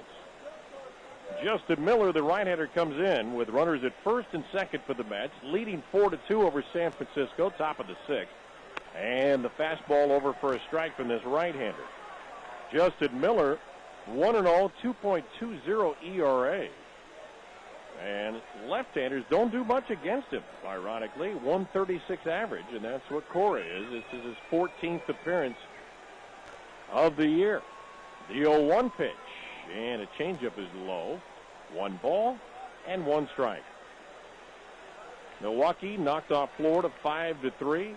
Dodgers win at Philadelphia by that identical score of 5-3. Chicago over San Diego 11-3 at Wrigley. Houston won on the road at Colorado 5-3. The pitch to Cora is over the plate, but low, 2-1. St. Louis won on the road at Pittsburgh, 5-1 the final score. Yankees win a one-run decision at Toronto, 3-2 the final there. CC Sabathia with his third win. 2-1 offering. Low, ball 3-1. Minnesota 6-5 over Detroit. Texas a winner at home, 3-2 over Seattle. Hank Blaylock hit another home run, his 10th. The Angels win a squeaker over Boston, 5-4. Jeff Mathis singled in the winning run in the bottom of the 12th inning of that game. Cleveland a winner, 11-7 over Tampa Bay. The pitch off speed is low, and the walk is the second in a row issued by the Giants pitching staff here in the inning. And the Mets very quickly have loaded the bases after 2 outs and a very long at bat for John Maine. And he got a base hit into right center field, and then a walk issued to Castillo, and another walk issued to Cora, and Carlos Beltran can widen the gap considerably. Beltran a single and 3 at bats. Swings it at the high pop-up foul off of first. That's going to be beyond the dugout and out of play. Baltimore won over Kansas City. That final was 9-5, so you're caught up on the out-of-town scoreboard. And Beltran up here with the bases loaded for the Mets in the 6th inning. By the way, that hit by John Maine, his second of the game, his first career multi-hit game. And trying to win it now, as he is the lead runner at third. The 0-1 pitch. A let-up is high, and it's 1-1 strike to Beltran. He has struck out twice, but had a single and scored a run in the 3rd inning. Can't let these opportunities slip by. The Mets have stranded 5 through 5. The pitch. Big chopper to the second baseman, Burris. He has it. He throws to first. Beltran rounds out with the bases loaded, and the Mets cannot take advantage of the 2 walks. No runs, 1 hit, 3 left on. They've stranded 8. We'll go to the bottom of the 6th inning. 4-2 Mets at the WFAN Mets Radio Network. Had an opportunity to seize this game and let it go by the boards. Carlos Beltran with the bases loaded with a chopper to the second baseman. Well, the Mets trying to stick a fork in the Giants early in this one. A team that struggles mightily, but they just couldn't quite do it. And now it's the bottom of the 6th inning, and Fred Lewis set to lead it off against John Maine. Jonathan Sanchez tonight threw 115 pitches, gave up 4 earned runs. He had not allowed an earned run at home this year. So 4 earned runs, total of 9 hits, 5 strikeouts, 3 walks, and 1 wild pitch. And John Maine out to work on Lewis, who has walked and lined out, and the first pitch low and away, ball 1. A change up to Lewis. Aaron Rowan is out on deck. Giants scored their 2 runs in the 1st inning. The 1-0. Fastball strike, and the count evens at 1-1 strike. In the 1st inning, there was an infield hit by Burris. Then he swiped second. An infield hit by Sandoval. A single in the center for an RBI for Molina. A swing and a miss. 1-2. And then came the wild pitch that moved the runners up. And Randy Wynn lifted a sacrifice fly that would score Sandoval. And it was 2-1 Giants. But the Mets able to come up with 2 runs in the 3rd to take the lead. Bouncy ball out to the shortstop. Up with it is Cora. He throws to first to get the out of Lewis. 1 away. Aaron Rowan coming up has walked, and he has grounded out 0 for 14 lifetime against John Maine.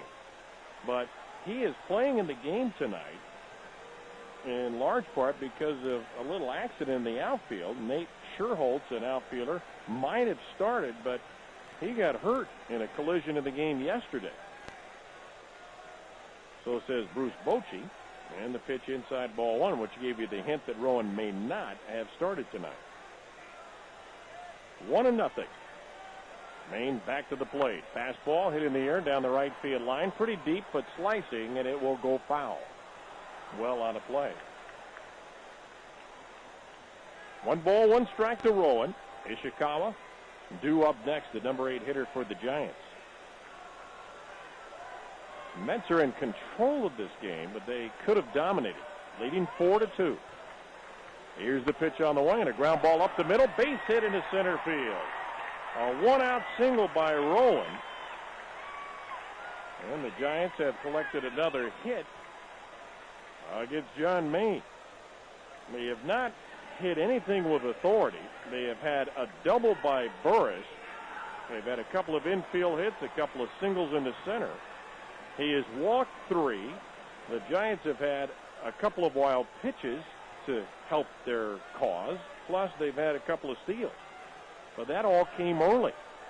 So with one out, runner at first, Ishikawa the batter. He has struck out and lined out, and he goes first ball swinging and fouls back the fastball, strike 1, 0-1. Mets 4 runs on 9 hits, and the Giants 2 runs on 6 hits in this game. Maine works out of the stretch. A throw to first, runner back. That's the danger of not being able to at least squeak through with 1 run in the top half of this 6th inning. Because every time a man gets aboard, the tying run comes to the plate. And Maine has to work a little bit more under stress. He delivers a fastball very high, 1 ball, 1 strike. Brian Stokes has just trotted down to the bullpen to start loosening up for the Mets. Remember, they're 1 short in that bullpen with J.J. Putz not available for a couple of days. A bone spur in the elbow. A cortisone shot to try to keep that inflammation down. Here's a swing and a drive into deep center field. Going back, Beltran. He has room, and on the track, makes the catch, not all that far from the 404 mark. And going back to first base is Rowan, as he had nearly gotten to second base. So Ishikawa hits that during the day and might leave the yard. But here, with a very heavy air, it stopped on the warning track. So 2 outs, and that's going to do it for Justin Miller. And the veteran Juan Uribe will come up and pinch hit. And as he comes out, Dan Warthen is sent to the mound to give a little scouting report on Uribe. Uribe had been with Colorado, the Chicago White Sox. And a guy who, he's a wild swinger. I mean, there isn't just one way you can pitch to this guy. He can hurt you in a myriad of ways if you make a mistake. And Brandon Metters, a right-hander warming up for San Francisco down the bullpen way in left field. Uribe is hitting .256. He is 1 for 5 as a pinch hitter. The pitch on the way, and it's in for a called strike 1. A good hard slider. Uribe is a career pinch hitter, is a .333 hitter. That's pretty good, 9 for 27. The pitch. And a fastball just outside. 1 ball, 1 strike. 2 outs, runner at first. Mets leading 4-2 in the bottom of the 6th inning here in San Francisco. Maine from the belt delivers the pitch. Outside, ball 2, 2-1. Maine wanted to catch that outside corner. He's thrown 101 pitches. Top of the order, out on deck at Emmanuel Burris. Maine does not get Uribe. This is probably his last batter. The right-hander's pitch way outside, backhanded by Castro, and it's 3-1. He's trying to get through the 6th inning. Each of his last 3 starts, he's gone 6, but no longer, in fact, no longer in any of his starts so far. And he appears to be at his threshold right here. And Stokes has been warming up long enough so that he should be ready to face the next hitter, Burris. Maine with a count of 3-1 delivers. Swinging a chopper up the middle. Base hit on into center field. Beltran charging. Picks it up on the blades of grass, and stopping at second base is Rowan. And Uribe continues his fine pinch hitting. He is now above that .333 mark. He's 10 for 28. That's a pretty good weapon on the bench.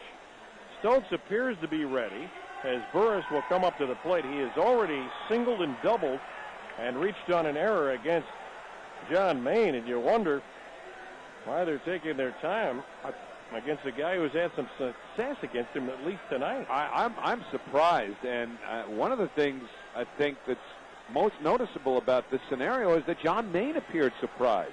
Maine, the way he was walking around, looked like he was just waiting for Jerry to come out to get him.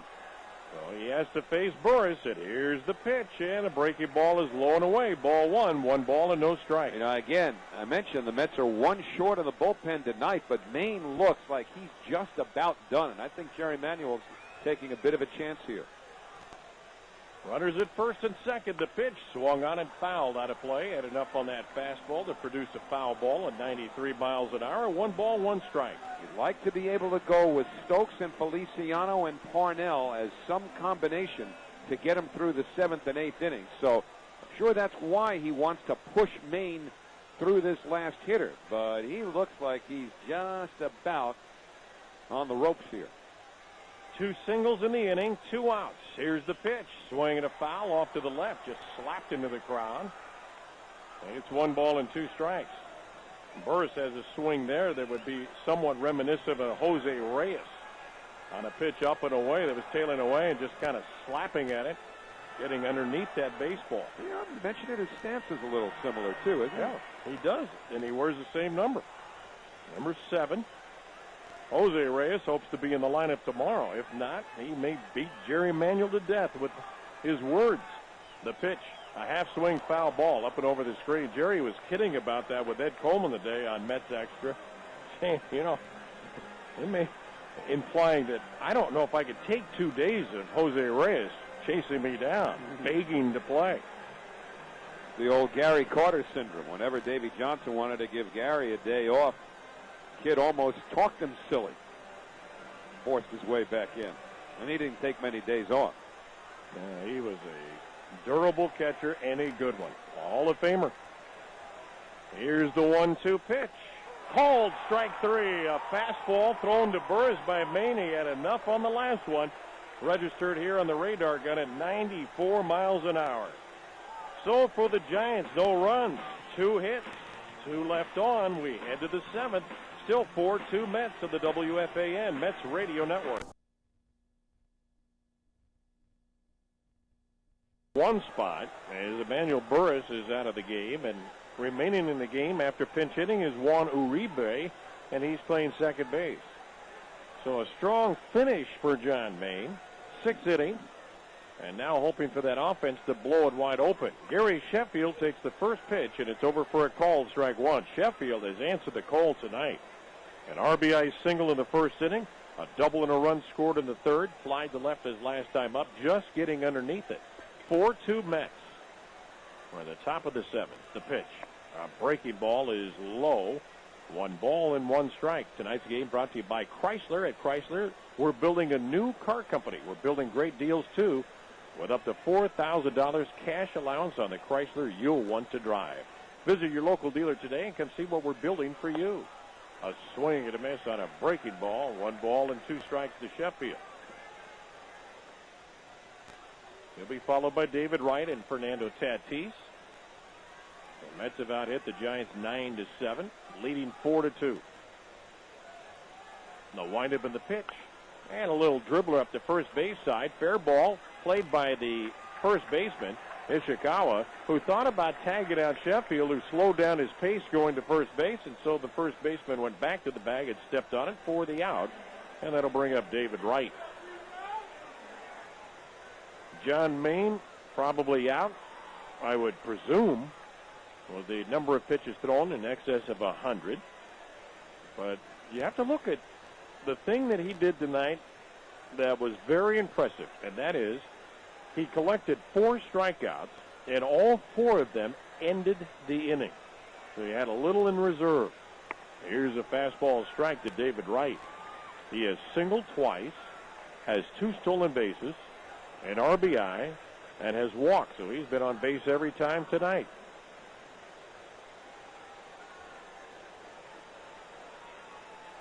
Batter's ready and delivers, and it's low and away.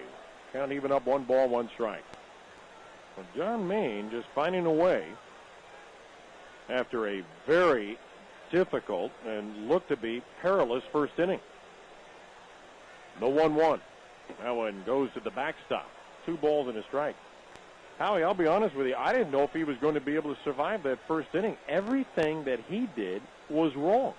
The 2 wild pitches, couldn't hold against the runners. They stole 2 bases. He walked a total of 2 in that first inning, and somehow only gave up 2 runs and surrendered the lead, which he had 1-0. The pitch is low and outside, breaking ball, 3-1. No, one thing that he and Mike Pelfrey have learned to do over the last year or so is find their way with less than their best. He could have imploded early, but he wound up getting through 6 innings. And that's an achievement. 3-1 pitch is high, ball 4, and David Wright's aboard for the 4th consecutive time. And Fernando Tatis will be the hitter. Now, Tatis has been the quiet one tonight. You know, usually he's in the middle of it. He's had a good run over the last week to 10 days. But so far in this game, he came up with runners at 2nd and 3rd and 2 outs in the first inning. The Mets had scored a run. He flied out to end it. He came up with a runner at second base with 2 outs in the 3rd, ended that inning. Came up with a runner at first base with 2 outs in the 5th and hit one back to the mound. So he's 0 for 3. Throw to first and the runner back. David Wright certainly a threat to take off. What I presume would be really nice for David Wright is the fact that he wasn't thrown out attempting to steal. One of the craziest things we've seen all year is the fact that he's been thrown out so many times. There he goes. The pitch is swung on, hit high in the air to right field. Wright doesn't know where it is. He has to retouch second base. The catch made in right, and he slides back in as the throw gets away from the first baseman Ishikawa, as Randy Wynn had a chance for what should have been a 9-3 double play, as David Wright went past the bag at second, had to retouch it, and Randy Wynn acted like he didn't see where David Wright was, and so he reacted rather slowly and made a terrible throw to first. Well, at least David knew the rule. There have been others along the way who have not. I remember Jay Payton, for one, who once rounded second base in a similar situation, had to get back to first, went in front of the second base bag on his way back. Oh, my. That's something major leaguers. Ramon Castro, the hitter. Wright not going this time. It was too much effort last time, and he takes the pitch for a strike, does Ramon Castro, as Wright says, over there at first base. He had to sprint trying to steal the bag, had to sprint back to make sure he wasn't doubled off. 4-2 Mets, top of the 7th inning, 2 outs. Castro a walk and a run scored, 0 for 2 officially. Long stretch, there goes Wright again. A swing and a miss on a breaking ball. Wright slides in head first. He's got the steal as the second baseman Uribe came over and took that late throw from Benji Molina, and a 3 stolen base night. The top category for David Wright tonight indeed. David Wright with that steal. We had mentioned some of the problems that he had. He'd been caught 6 times, and that ties his career best with 3 steals in 1 game. Yeah, 3rd time he's done it. And the way he's going tonight, it won't be his last. The 0-2 pitch to Castro. A breaking ball in the dirt. Another pitch, not a bad one to take off on. And, of course, there's no reason for him to try to steal third now, simply because he's already in scoring position and there are 2 outs. Well, that's an important run for Castro to pick up if indeed he can. Mets haven't scored since the 4th inning. The Giants haven't scored since the 1st. We're in the top of the 7th. 4-2 Mets. The Seagulls have made their way into AT&T Ballpark looking for some scraps left by Chris Manchkowski. Forget it. The 1-2 pitch. Swinging a fly ball into right. Going back on it is Wynn. He's got a play, makes the catch, and the inning comes to an end. Pablo Sandoval, and then Benji Molina and John Maine, despite the fact he's thrown 108 pitches, is going to come out for the 7th. That's a good sign. Well, he finished strong with that strikeout of Burris ending the 6th inning. Renteria is 0 for 3, and he takes the first pitch over for a strike. This is a big lift, I think, to the Mets. Simply the fact that Maine is starting the 7th inning. Stokes and Feliciano are warming up in the bullpen. It should be noted at the start of the inning. 4-2, Mets leading. Here's the pitch to Renteria, and it's outside for a ball, a breaking pitch. It's really going to be interesting to hear what Johnny says after this game, because he looked like he was waiting for Jerry Manuel to come get him with 2 out in the 6th. Maybe that's why Jerry didn't go get him. The pitch is fouled away, and it's 1-2. I mean, I don't mean that in a coy way, but that's what Jerry does. He looks for players in a certain way, and if he needs to build a little toughness, he will do it. And it's a cool night. It's not one of these hot summer nights in St. Louis. This is a cool night, good for a pitcher. Here's swinging a pop-up on the right side. Not a whole lot of foul territory. Tatis over. He's got to play. And he makes the catch as he's along the railing just beyond the first base dugout. Now, he did the right thing. He went over to the railing.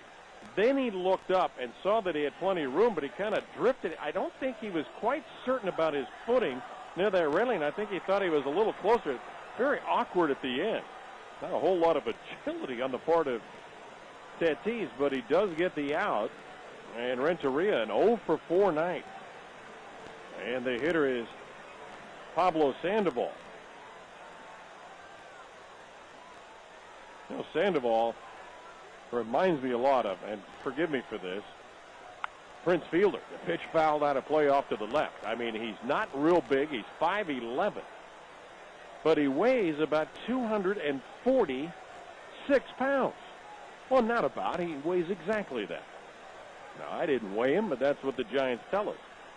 He's left-handed. Well, he's a switch hitter, but he's a left-handed batter here. He reminds me of Fielder. Swinging a pop-up. Middle of the diamond behind the mound. Called for on the grass by David Wright. He makes the catch, and there are 2 outs. Well, there's plenty left in that fastball of John Maine. When you get a pop-up like that, that means you still got enough velocity. And that means I was absolutely wrong, because I thought at the end of that 6th inning that he just about had it. He looked like it. That's the only judgment you can make. It's based on past history, and that's most recent starts. He hadn't gone into the 7th inning and completed it. Well, he's got a chance to now, but Benji Molina has been a tough customer for him. He's 2 out of 3 with an RBI, single, and another single, and the pitch bounces away from Castro to the backstop, and it's 1 ball and no strikes. Would you agree, Howie? Is this the smallest backstop you've ever seen in Major League history? Well, I can't think of a smaller one. City Field is not a whole lot farther back, but you're right. I think this is even closer than City Field is.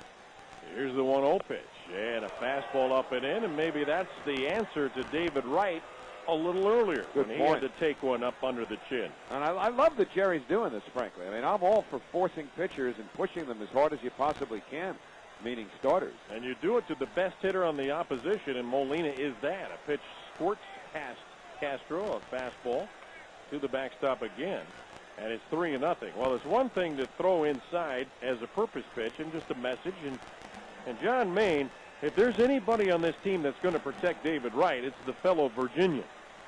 And he did an excellent job, but now he's got to get back on the beam. He's fallen behind 3-0. Remember, it's only a 4-2 game.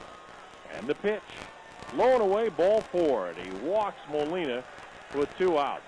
Now that may do it. Here comes Jerry Manuel, and that will do it.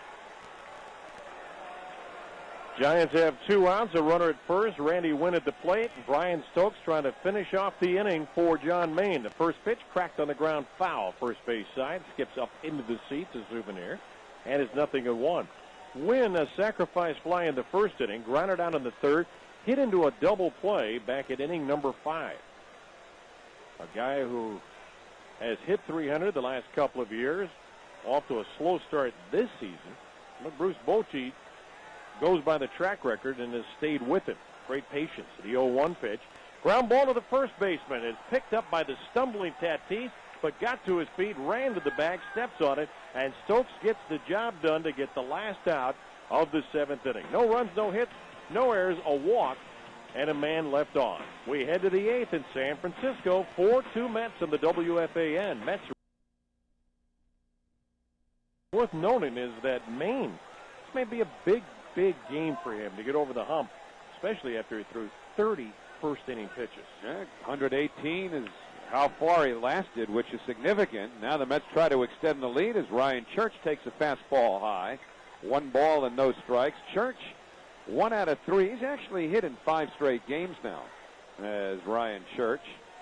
Daniel Murphy on deck to bat for Stokes, and then Luis Castillo. Metters 1-0. Fastball outside. 2 balls and no strikes. So the Mets have Bobby Parnell loosening up now as his responsibilities continue to grow. Tonight, in the absence of Putz, Parnell, the 8th inning man. And the 2-0 on the way, and a fastball down the middle for a called strike 1 to Ryan Church. So give Brian Stokes credit. It took him only 2 pitches to get that final out in the 7th inning. Now the 2-1 pitch and a curveball inside. 3-1. Didn't miss by much, as you can probably discern from the crowd reaction. But what's significant about Stokes only lasting 2 pitches is that they'll probably need him again tomorrow. 3-1 pitch, fastball chopped towards the mound. Off to get it to the right of the mound. Metters runs towards first before he underhands to Ishikawa for the first out. So 1-3 to retire Church. And it'll bring up Daniel Murphy. Well, Murphy has been struggling lately with the bat. He got into yesterday's game in the 7th inning as a pinch hitter and hit a soft line drive to shortstop. So he is now just 2 for his last 22. And the first pitch, a fastball on the outside corner for a called strike 1. Murphy's average on the year has now dropped down to 275. 0-1 pitch, and that's in for a called strike, a slider from Metters. And Brandon Metters quickly ahead of Murphy. No balls and 2 strikes. Center fielder Rowan plays a step the other way. The 0-2 pitch, fastball in there, strike 3 called. Well, you don't see that very often from Daniel Murphy, which tells you he's a little confused right now. He was guessing. I mean, that's a fastball basically right down the middle of the plate after he'd seen 1 breaking ball. He was definitely looking for another breaking ball. Ooh, you don't see that happen. You're right. Murphy now 2 for his last 23, and Luis Castillo comes up. Castillo 0 for 3 with a walk, hitting leadoff tonight in the absence of Reyes. First pitch as he bats left-handed, and that's a fastball taken high, 1 ball and no strikes. First time that Luis has batted from the left side in this game. As Jonathan Sanchez, the lefty, started for the Giants, and he's on the hook. It's 4-2 New York. 2 out, nobody on. 1-0 pitch. Shows bunt and does bunt, but it's foul off to the third base side. 1-1. The Out-of-Town scoreboard brought to you by Major World, home of over 2,000 cars to choose from. 1% is all you pay to drive it away. Milwaukee beat Florida 5-3. Dodgers over the Phillies in 10 innings. Same score, 5-3. Chicago clobbered San Diego 11-3. Houston beat Colorado 5-3, which is certainly the score du jour. And St. Louis over Pittsburgh 5-1. Here's the 1-1 to Castillo, and a breaking ball in for a called strike 2. In that game in Pittsburgh, Pirates managed 1 run on 12 hits. In the American League, Yankees beat Toronto 3-2. Minnesota over Detroit 6-5. Twins got 6 in the bottom of the 7th. They were trailing 5-0. 1-2 to Castillo, hit in the air, center field, moving in Aaron Rowan. He makes the catch, and that retires the side. The Mets go in order. Middle of the 8th inning, it's the Mets 4, the Giants 2 on the WFAN Mets Radio Network. For New York, as he will face Fred Lewis, Aaron Rowan, and Travis Ishikawa. First pitch to Lewis, a left-hand batter. A fastball high, 1-0. For Parnell, his 18th appearance, 1-0 with a 1.17 earned run average. Gave up a run yesterday. The 1-0 is high. 2 balls and no strikes. Another fastball. Parnell really should have pitched a scoreless inning, that being the 7th. But an error by David Wright changed that. 2-0 pitch. Fastball on the inside corner. Strike 1 called. Lewis has walked, fly to left, grounded to short. He's stolen a base as well. That's about hit the Giants 9-7 and lead 4-2 as Wright's in tight at third. 2-1 pitch. Fastball down the middle of called. Strike 2. So Parnell continues to fire mid-90s darts. That one at 94 miles an hour. Right-hander Bobby Howery is loosening up now, or just starting to, in the Giants bullpen as they work down towards the bottom of the order. 2-2 pitch and a fastball lifted foul into the seats at 95 into the second deck behind third base. Some other American League scores. Texas defeated Seattle 3-2. The Angels in 12 innings beat the Red Sox 5-4. Cleveland over Tampa Bay 11-7. Here's the 2-2 to Lewis. Fastball chopped slowly right side. Past Parnell, charging Castillo. Tried to flip it with his glove, can't do it. It rolls to Tatis, and on at first with an infield hit is Fred Lewis. He's got great speed, and realistically, once that ball got past the mound and got past Bobby Parnell, there was virtually no chance for Castillo, who just tried to make a desperation shovel with his small glove. You can do it with that glove a lot easier than you can that big first baseman's glove, as we saw recently. Absolutely. And, you know, looking at that, that's a third infield hit for the Giants. So they have not been dominating, but they keep getting traffic on the bases. So here's Aaron Rowan, who is 1 for 2 with a walk. Parnell from the belt throws to first, and Lewis is back standing. One other American League game, Baltimore beat Kansas City 9-5, and that gets you caught up on all the out-of-town scores. Not everybody playing on this Thursday night. The Mets and the Giants are. It's 4-2 New York. Lewis being held on by Tatis. The outfield straight away. And Parnell's first pitch. Low outside, a fastball, 1-0. Working from practically a complete slide step there. Very little leg kick. And Parnell missed down and away. His fastball before that was 95. That one was 92. And a slide step will do that to you. It'll take a little bit off. Remember, the Mets have a 2-run lead here. Parnell again slide steps on the 1-0. A fastball high, 2-0. That was at 93. But again, you understand him wanting to keep a very close runner, Freddie Lewis, at first base. Rowan is the guy you got to really worry about. He's the tying run at the plate. Of course, it's the 8th inning, not the 9th, so the Giants certainly value the run. You can't say that Lewis's run means nothing, but it's the hitter who can tie the game here. And Parnell behind 2-0. Now the pitch, and a fastball low, ball 3. So Parnell blowing on his hand, getting into a little trouble now. 3-0 to Aaron Rowan. Travis Ishikawa, the first baseman, is on deck. There's a Giants team that doesn't have a whole lot of power. Fewest home runs in the majors, but Rowan, who has 2 this year, has hit 20 a couple of times in his big league career. He can get into one. Now the 3-0 pitch. And a fastball outside, ball 4. And Parnell, after allowing an infield single, walks Rowan. And now we'll see if Ishikawa is up there to bunt, because you know they're going to hit. Well, they don't have to hit for the pitcher. You got Uribe in the 9-hole, and then the pitcher, Brandon Metter. So they'll hit for the pitcher eventually in this inning. And so Ishikawa's taking a long look down at third base coach Tim Flannery. And now Dan Warthen, the pitching coach, is going to head out to the mound.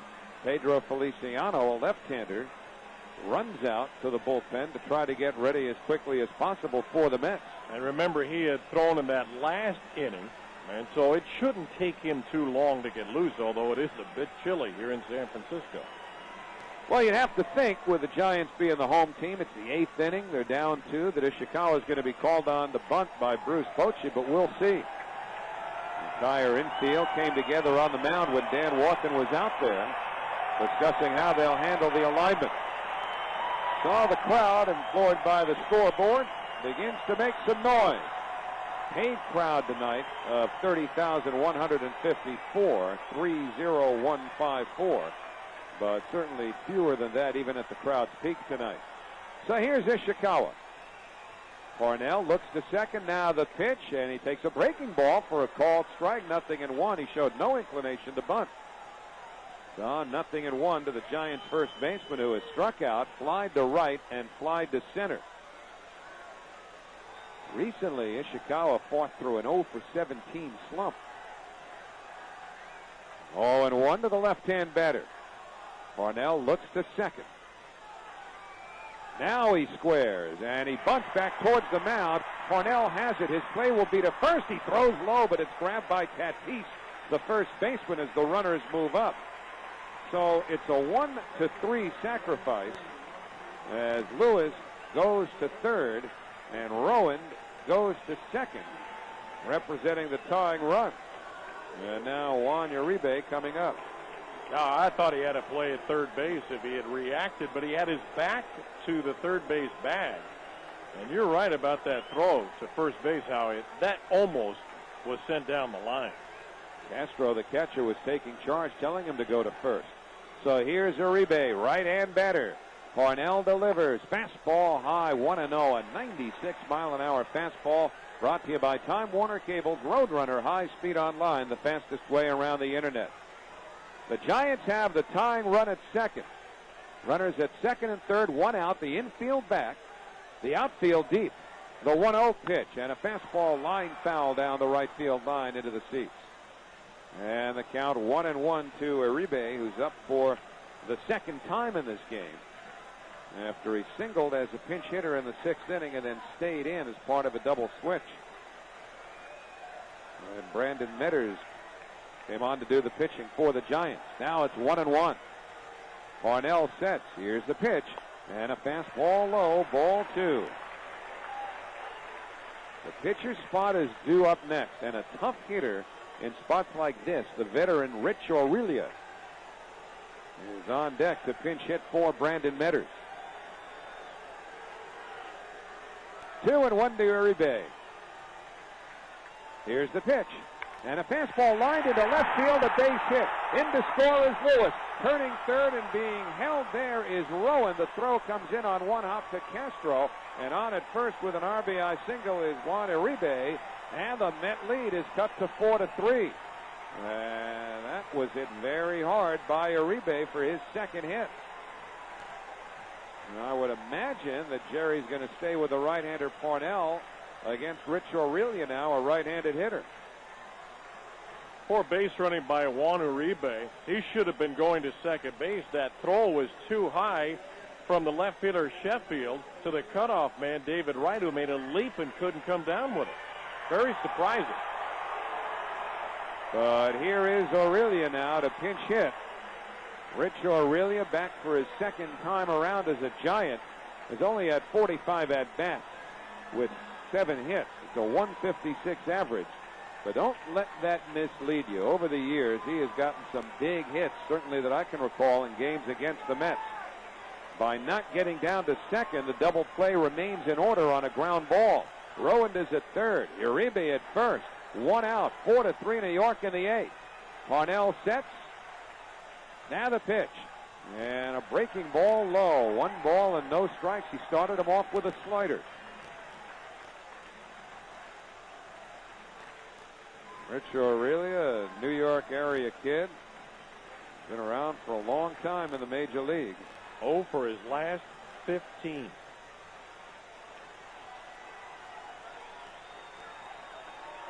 Aurelia first came to the Giants in 1995. This is his third year back with them. Now the 1-0. And a fastball in for a called strike. He didn't think so, but Aurelia will have to deal with it. It's 1-1. Graduated from Xaverian High School in Brooklyn and then went to St. John's.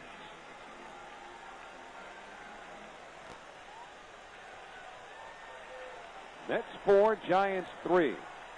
Rowan to third, Uribe at first. The infield set back looking for 2. Parnell sets. Takes his time. Now the 1-1. And it's fouled back upstairs behind home plate.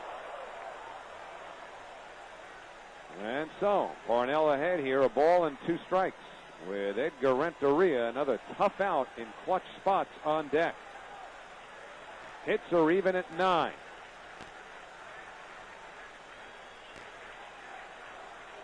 Tatis holding the bag at first against Uribe. And now Parnell blows on his pitching hand at the back of the mound. Probably about 7 or 8 degrees cooler now than it was when the game started. That's standard operating procedure here. Parnell ready. Here's the 1-2 pitch. Swung on and missed. Strike 3. Threw him a breaking ball and strikes out Aurelia for the second out. Big strikeout for Parnell, but he's not out of it yet. Edgar Renteria, a right-hand batter, coming up. Let's have Sean Green, a right-hander, and Pedro Feliciano, a left-hander, throwing in the bullpen. Little moxie on the part of Bobby Parnell. How many times have we seen him strike out anybody with a slider? Very few. Well, he's got Renteria now, who is 0 for 4. Up to second, fly to left, struck out looking, fouled out to first. The outfield is deep. Right-hand hitter, right-hand pitcher. Parnell deals. Fastball low. Stopped by Castro. And the count 1 ball and no strikes. It was a 97-mile-an-hour fastball in the dirt. Castro had to lean to his right to manage to control that.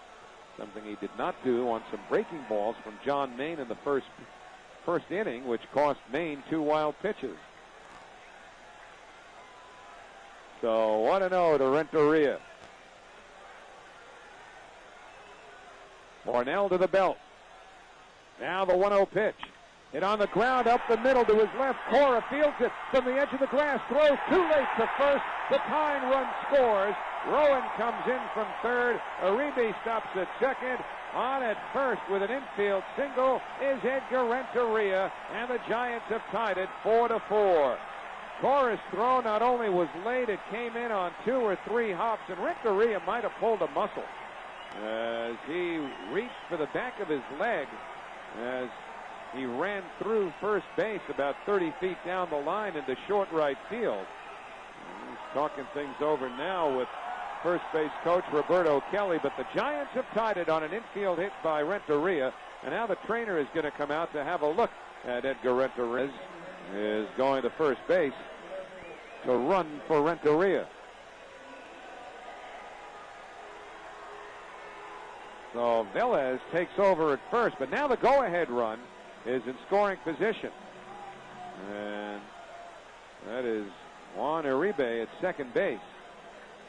So Bobby Parnell not able to hold a 2-run lead here in the bottom of the 8th inning against a light-hitting and low-scoring Giants team. And now Pablo Sandoval, 1 for 4, switch hitter batting left. Takes the first pitch, a fastball low, 1 ball and no strikes.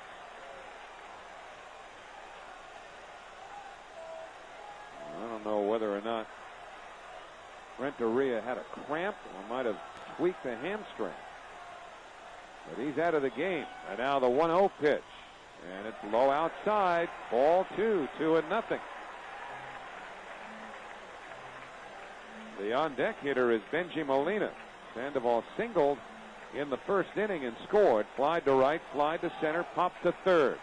The score tied at 4. Parnell sets. Now the 2-0 pitch. Fastball hit on the ground, grabbed by Wright at third. He straightens, throws to first in time, side retired. That ball was hit towards the hole. Wright was playing wide of the bag against the left-hand hitter. And the side retired. So the Giants tie it with 2 runs on 3 hits. No errors and 2 men left at the end of 8.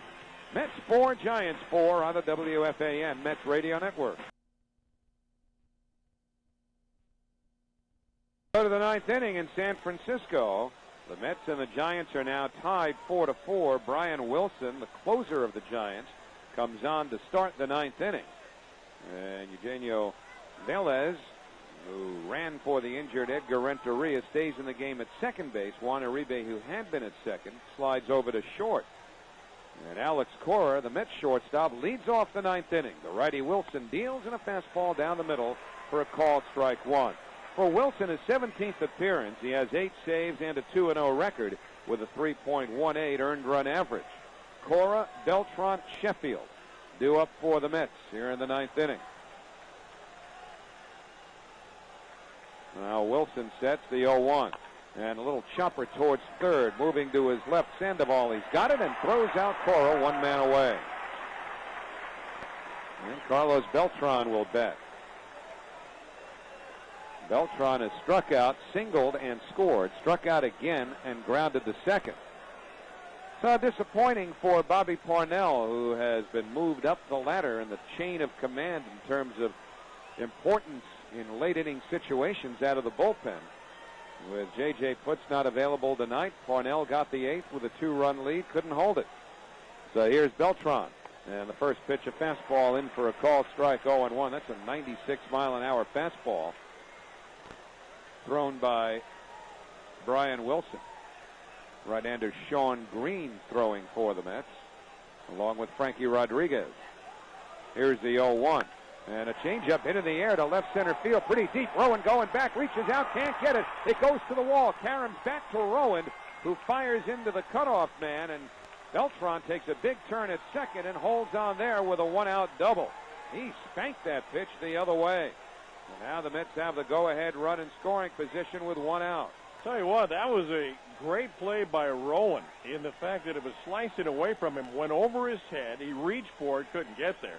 And as that ball carried back, had he not been able to come up very quickly with a reaction of grabbing that ball on that carom, that goes back over his head, and now he has to retrace his steps back to center field, and who knows where Beltran might be. That could have been an inside-the-park home run. Well, Beltran's at second, and now Gary Sheffield, who's 2 for 4. And Wilson delivers a fastball low outside, 1-0. David Wright, another right-hand batter, is on deck. And the Mets now, in this 4-4 game, have even the hits at 10. Wilson sets at the shoulders, the 1-0. Fastball outside, ball 2. That last fastball clocked at 99 miles per hour. So the Mets have Green throwing if the game stays tied. Frankie Rodriguez throwing in case the Mets take the lead, and that's what Sheffield's trying to give them here. Wilson with a 2-0 and a fastball at the knees for a called strike, 2-1. The second baseman, Velez, has been trying to keep Beltran as close to the bag as possible. Carlos stole third with 1 out earlier in the week. Now it's 2-1 to Sheffield. Waving that bat around. Beltran running. The pitch taken inside. Molina's throw to third. Safe at third. Beltran steals third again. And that go-ahead run is now 90 feet away with a count 3-1 to Sheffield and 1 out. And it appeared to come on a breaky ball. Remember, that's what he did the other day. He could see what the pitcher was going to throw, and it was low and in. Molina did a nice job of recovering that ball in behind the hitter. But a nice slide on the part of Beltran, who just got his foot in. So now the infield moves in. 3-1 to Sheffield. Here's the pitch. Outside and high, ball 4, a fastball, and Wilson really stayed away from Sheffield most of that at bat. Molina thought he might have had Beltran at third. Looking at a replay, Sandoval trying a sweep tag just a little late on the slide. Really no argument with the call once you look at a replay, as we did, of course, and Bruce Bochy will later on. And so now the double play back in order on a ground ball after the walk to Sheffield, and here is David Wright, who's been on base all 4 times. These are the situations this year in particular where David just seems to press. A fly ball can get this go-ahead run home. Wilson sets the first pitch. Inside and low near his feet with a 97-mile-an-hour fastball, 1-0. It's funny, the numbers will tell you otherwise. The numbers say that David Wright is hitting .304 with men in scoring position. But then you look a little closer. In 2-out spots, he's hitting just .200. Now, right here, there's only 1 man out. Here's the pitch, and a fastball nicks the inside corner at the knees. A called strike 1. Mets and Giants tied at 4 with 1 out here in the top of the 9th inning. Well, we told you earlier that the Mets would be running at will tonight. They have 5 stolen bases. David Wright has 3 of them. Right here, he's looking for a way to get that go-ahead run. Beltran in from third. Sheffield leads from first. Wilson sets. Here's the 1-1 pitch. And a fastball inside and low. 2-1. Fernando Tatis, another right-hand hitter, is on deck. Wilson got the first batter, Alex Cora, then gave up a double the other way to Beltran. Now runners first and third with 1 out. The outfield straight away and fairly deep. Here's the 2-1 pitch. And a fastball lined to right field coming on Wynn. It falls in front of him for a base hit. Beltran scores. The throw comes into second. Sheffield gets there ahead of the throw. And on at first with an RBI single. His third hit of the game is David Wright. And the Mets have a 5-4 lead. Wright comes through with a big hit in the ninth inning. As that pitch was up and out over the plate. And it was hit so hard that Randy Wynn thought he might have had a chance to force Sheffield at second. But the throw got there too late. Now runners at first and second. And one man out. And Fernando Tatis the batter. And now the Mets look for more. And you know it's K-Rod who's going to come on to pitch the ninth. Tatis in the game 0 for 4. So Wright has been on base all 5 times tonight. 3 hits and a couple of walks. 3 stolen bases. 2 runs batted in. Now Wilson set to face Tatis. The runners go. The pitch taken for a called strike. Throw to third is high and safe at third is Sheffield. Down to second goes Wright. And Wayne, you talked about it from the very first inning, but the Mets are running roughshod over the Giants in this game. 7 stolen bases in this game for the Mets. 7 stolen bases. That's a lot of stolen bases, man. Well, now, of course, it takes the double play off. Unless the Mets or the Giants were to walk Tatis here, but they bring the infield in, and they're going to pitch to him. You can certainly make a case for walking him with Castro on deck. But the infield stays up, and the 0-1 pitch is fouled back to the screen. A fastball, 0-2. Well, with that infield in, Tatis has a variety of ways to find his way through the middle of the infield here and open the game up a bit for the Mets. 7 stolen bases tonight, a new club record.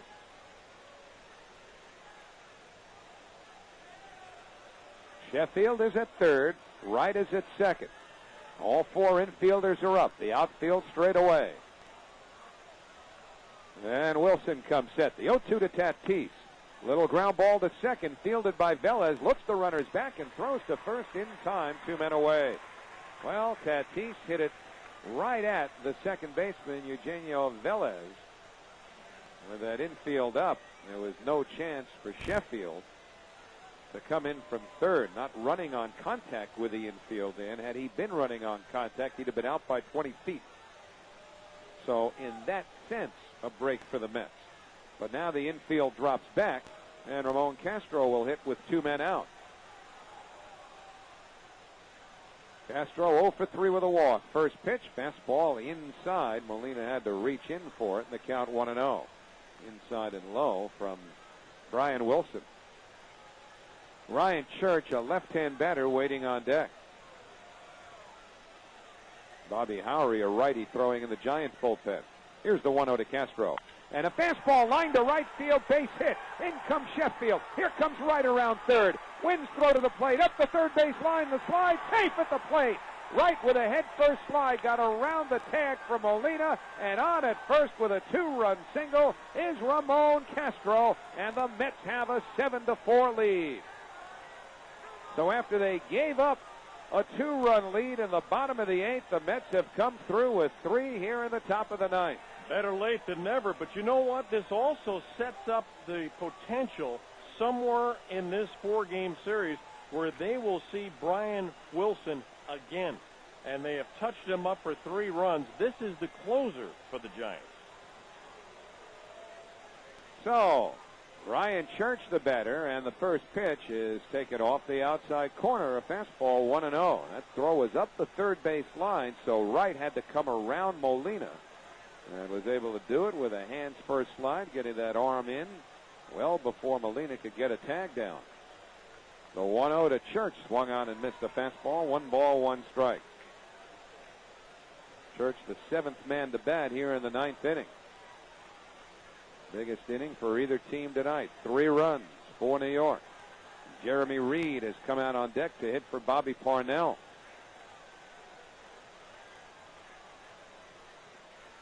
Here's the 1-1 to Church. And a changeup hit on the ground to short, right to Uribe, who goes to second to Velez for the force play on Castro. And that retires the side, but not before the Mets scored 3 runs on 3 hits. No errors, and 1 man left. Middle of the 9th inning in San Francisco. It's the Mets 7, the Giants 4 on the WFAN Mets Radio Network.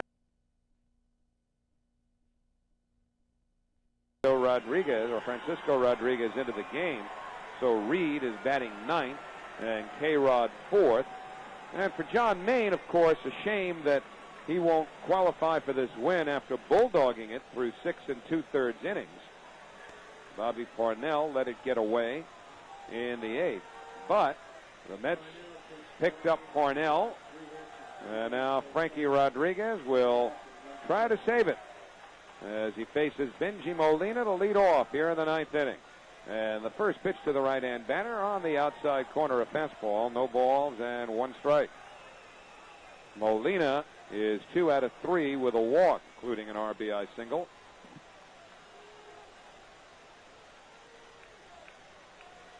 Rodriguez angles that front leg towards the first base dugout and delivers 0-1.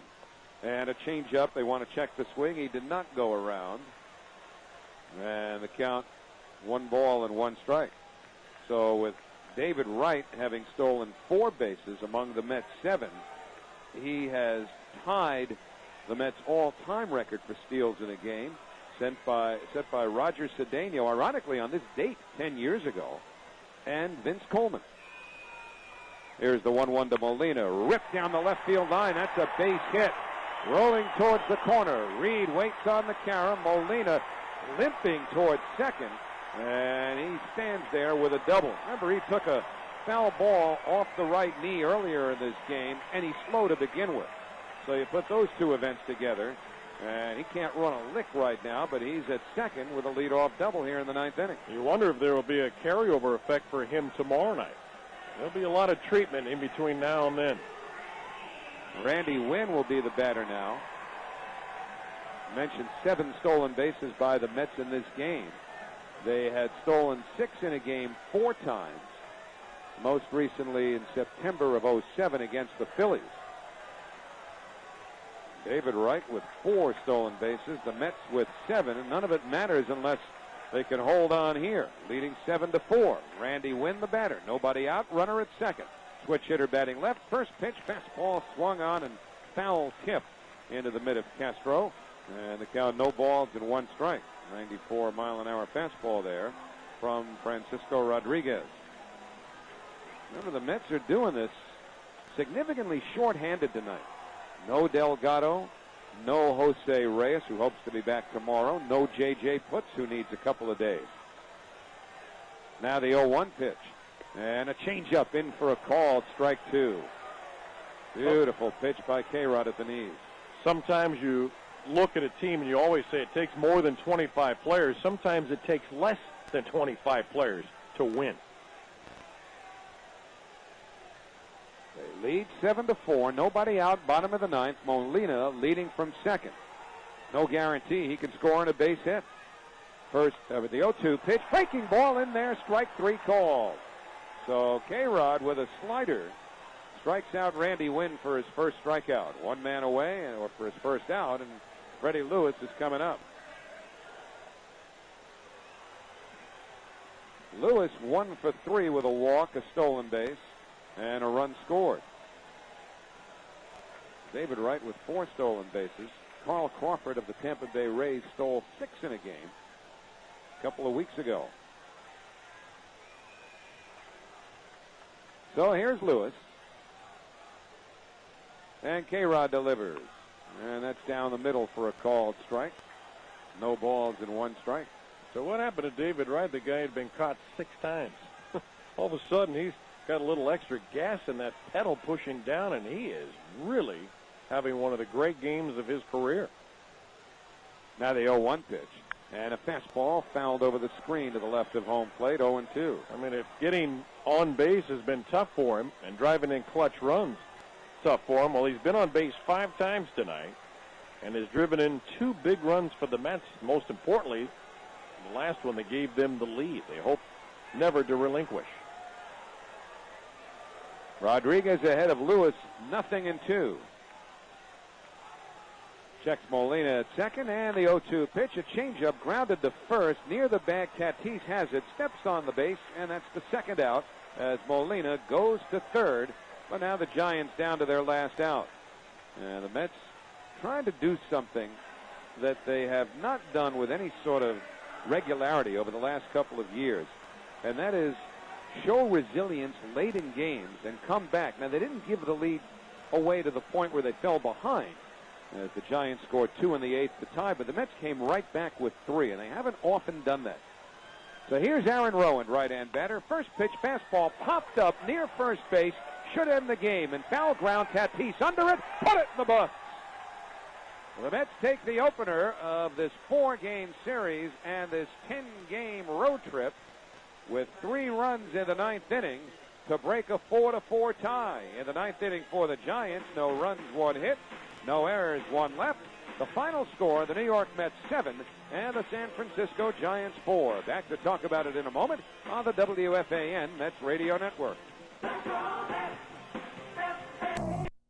Started what is going to be a 10-game road trip in 11 days through tough places, where San Francisco has played very well at home. They were 12-5 here at AT&T Ballpark, then on to Los Angeles and Boston. But tonight they prevailed, due the Mets 7-4 over the Giants. Bobby Parnell had a very troublesome 8th inning where he gave up 2 runs for the Giants to tie it at 4-4. But Carlos Beltran, with 1 out in the 9th inning, hit a double, stole third, something he did the other day to lead the Mets. And he would score on a David Wright RBI single to right. And then Ramon Castro came up with a key 2-run single to make it 7-4. And it is by that margin the Mets would win tonight, 7-4. But one of the great stories in this game was the fact that the Mets set a franchise record with 7 stolen bases. David Wright himself tied the club mark with 4 stolen bases in the game. And not to forget Francisco Rodriguez, who is now 10 for 10 in save situations, getting the save tonight. And the Mets improved to 19-15, and not to be lost in all of this, the Mets with a 2-game lead in the National League East over the second-place Philadelphia Phillies. Tomorrow night, Livan Hernandez against Tim Lincecum. That's Game 2 of the series as we go to the commercial break. The defensive